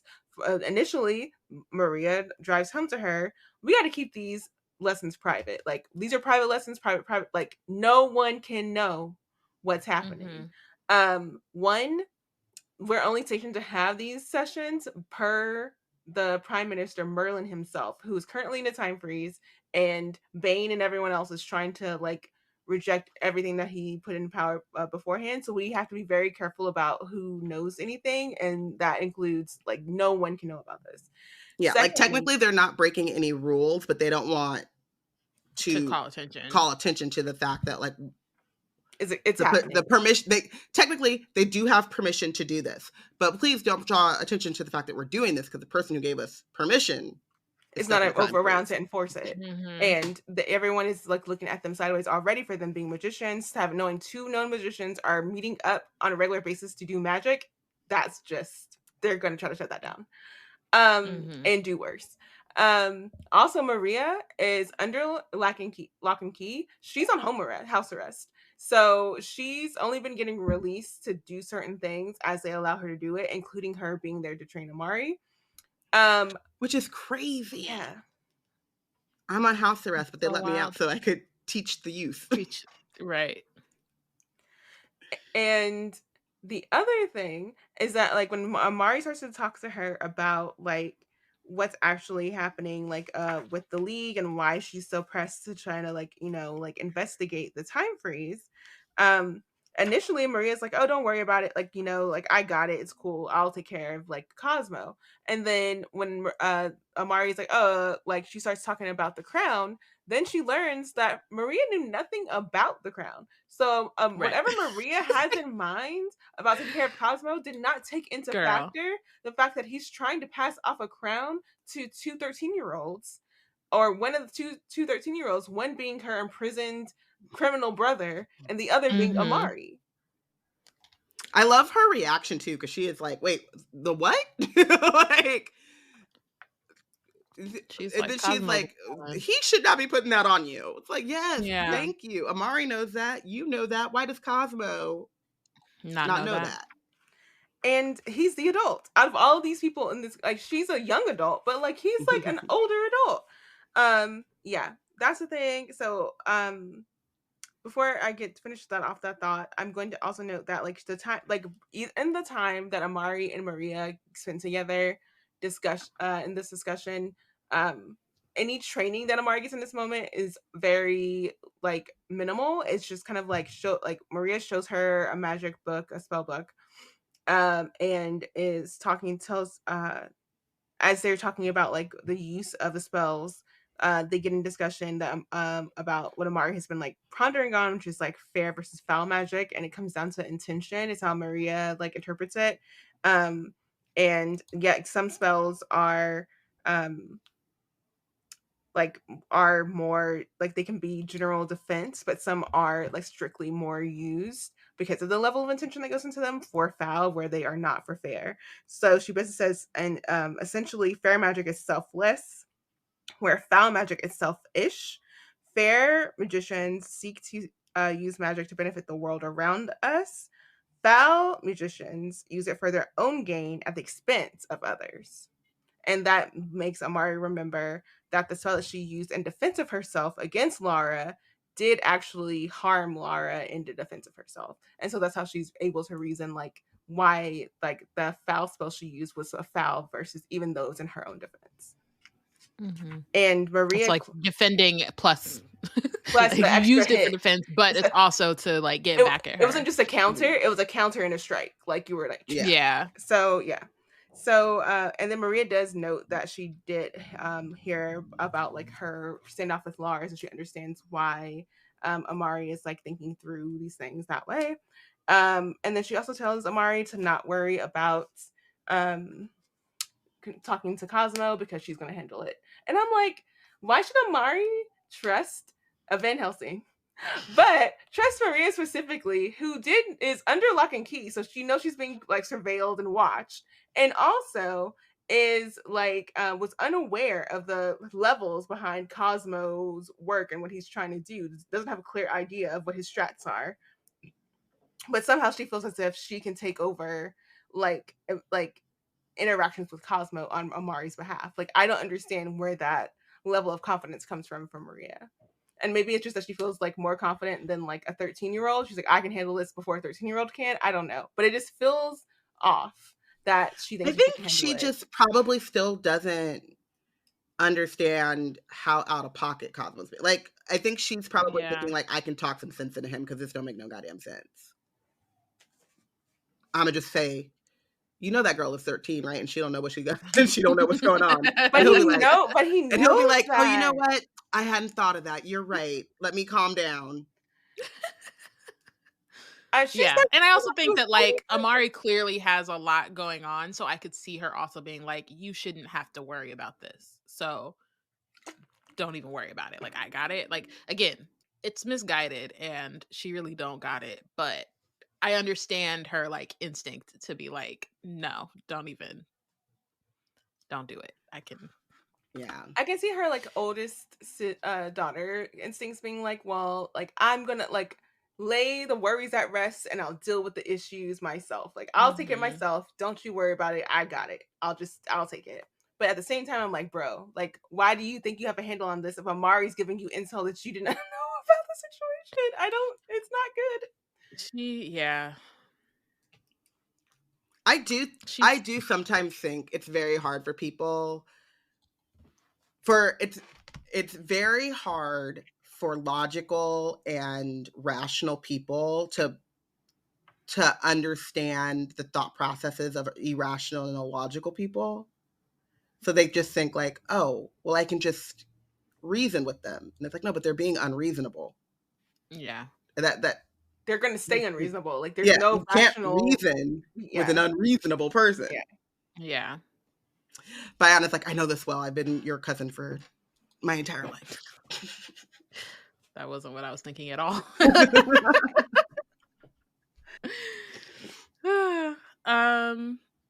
All right. So who was your MVP of the chapter? My MVP is Maria. I wanted to do a special shout out to Agent Addison, but I had her as my MVP for a second, but Porshèa brought me back to my senses. I just think that she had good intentions, but impact over intentions. I understand. But Maria, just because I think that like, despite the, don't worry about Cosmo, I'll take care of it, which she might be able to take care of it. She's going to give it her best shot. We don't know, but like, she's putting herself in a lot of risk to help Amari. And I think it's something that she would have done anyway, but there's an extra level now of risk and also like personal risk, and like there's an extra level of like scrutiny on her that makes it even more difficult. And she's still willing to do that because it's the right thing to do. And it's not like, I mean, I think that Laura and Maria are grappling with what Dylan has done in their own ways, and they all came from that same cesspool of Van Helsingness. But Maria, at least it seems like, much more quickly was able to, and I think also because of her relationship with Quentin, was able to see Amari's predicament outside of what it means for her and her family and what it means about Dylan and stuff. And it's just like, let me help Mari set herself up as best as possible, because that's what Quentin would want and that's what Quentin would do, and it's also the right thing to do. And so that's why she's my MVP. I gave my MVP to, because out of these 3 chapters of like trash adults and like not a lot of like Amari doing her best, or she did her best, but like, you know, not standing out, or anyone else really standing out, I gave it to Miss Bell, who was there for like 2 seconds. However, she did not have to let Elsie into the elite room with Amari. Like the other curator or whatever was like, no, only elites only can get on that elevator. In a place where they keep trying to like stay like put elitism over things, leave it to the librarian to be like, we're about equality where I can make it happen, you know? And I really appreciate that. I appreciate librarians in general, even especially the like socially active and justice oriented ones. And I feel like Miss Bell is one of them. And I'm here for it. So I gave Mrs. Bell my MVP. Shout out to librarians everywhere. Yeah. I made Fiona my MVP mostly because I missed her as a teacher. She'd be like, now look, I'm about to count to 10. If that chair doesn't get back into this classroom, everybody's running laps. Like, so, you know what I mean? So don't test me. And just like, you know, play with your friends, don't play with me. Right. And I like that Amari came in and about late and was trying to joke and then like remembered, oh yeah, like we're in class. This isn't fun Fiona. This is teacher Fiona. And like the fact that there is that delineation and Amari has to kind of remember that is cool. And I think, yeah, I liked her. I feel like I was in the same kind of place as Porshèa when as just being like, there's not really anyone who's really like balling, but she was cool. Who benched? Who's your benched? Tristan. I just like think that there's a lot of like in the completely opposite way of like it was more difficult to choose an MVP this time. It was like an abundance of choices for benched. And I think that one, because Tristan shows up in multiple chapters and is the same level of just like so consistency is what won him out for me, I guess, or just like more opportunities to be gross. I think one of the things that I have a huge problem with in life in general is people whose morals or whose stances are very inconsistent based on where they fall in a circumstance. So like if you think they're bandwagoners, like they hop on the bandwagon. Kind of, but it's like it's a human thing, right? Where like, and we make a joke of it where it's like, you know, abolish prisons except put this dude under the jail, right? Like, and like there are these things in which like some things like hit you more, and like so your morality can kind of bend a little bit, but you should recognize that like, oh, I'm feeling this way because of my proximity, and this is based out of like jealousy, revenge, anger, whatever. But like all things being equal, I don't believe in prisons. And so even though this person hurt me specifically, like I need to rise above that, like, right? Like that instinct is the reason why we shouldn't have prisons, because everyone is going off of their baser instincts or going after like revenge or whatever. I think Tristan has this really badly where it's like my morals and my beliefs are very changeable based on how and what I get out of it. And yes, he's a child still as well. He's older than Amari, but like, you know, hopefully there's a chance for him to grow and understand that. But it was really like put up in how, like, you know, he's trying to get Amari on his side, and then he's trying to tear her down because she is getting more shine than him.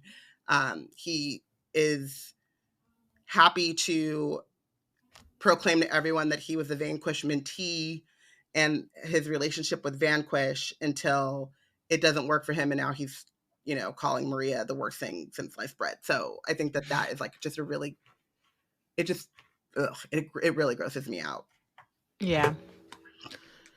Yeah, I benched Tristan for the same reasons. I'm just like, he's an arrogant kid. He's deeply insecure and like needs to not make that anyone else's problem. Yeah, he's gross. So here's the thing. When I started this book, and mind you, this is not a flex. This is just like to put everything in context. I read this book in 2022 and it was released. I read 365 books last year. I've since read more books this month. So it's been a minute since I read and picked up this book. And so when we got into these chapters and I was like trying to like, we got to Tristan, I was like, who is like, whenever Amari was like, I don't know who this man is. She was Kiki Palmer. If I see this man in the street, I do not know who this man is. So same. I was like, who is Tristan? I know I read this book, but who is Tristan? Is he a non-factor? What's going on? And as I got into chapter 11, I was like, oh yeah, this kid. Okay, yeah, this guy. But here's my thing. Maybe I purposely forgot about Tristan because I did not want to give him what he wanted. By giving him the attention and being benched, he feels like special. He feels like he did something. Like he did the thing. He made it onto the radar. And after you, Tristan, I'm not giving you that spot. You are nothing. You are nobody to me. I will forget you again when this book is over. Once this book is over, oh my gosh, I won't remember you. Thank you. I now remembered why it is that I forgot Tristan, and I'm very proud of my misremembering of him even being part of the story. And so in his stead, I put Harlow as my benched because I know she is crap. And the way that she's amping up over time, the way that we get to see, like, she's not even putting on her full, like, ability yet on display, but we see her with Van Helsing having that moment, ushering him into a different thought area. When she's talking to Amari, we don't know what or what not she's put. Like, I initially, when I was reading this book, I remember thinking she was, like, had a glamour power mostly, and how, like, that might have been projected whenever she was still, when she had like remnant glamour left over from like ushering director Van Helsing when she's talking to Amari, because Amari just like spit that information out to her. She's like, I have no reason not to tell her XYZ or whatever. So I was like a moment where I was like, this lady is amping up and nobody's prepared. And I want to clock her as many times as I can before she arises to her full steam and full power. So I benched her instead. Before you go, Bayana, I would like to add Porshèa as my MVP for being petty against a fictional character and like having that translate into who she benches and her reasons why. She wants to hurt she doesn't want to give a fictional character what he wants. The satisfaction. Yeah. Oh, deny the satisfaction. Yep. Ooh, you are nobody. I don't know you. I stand. Well, on that note, thank you for listening.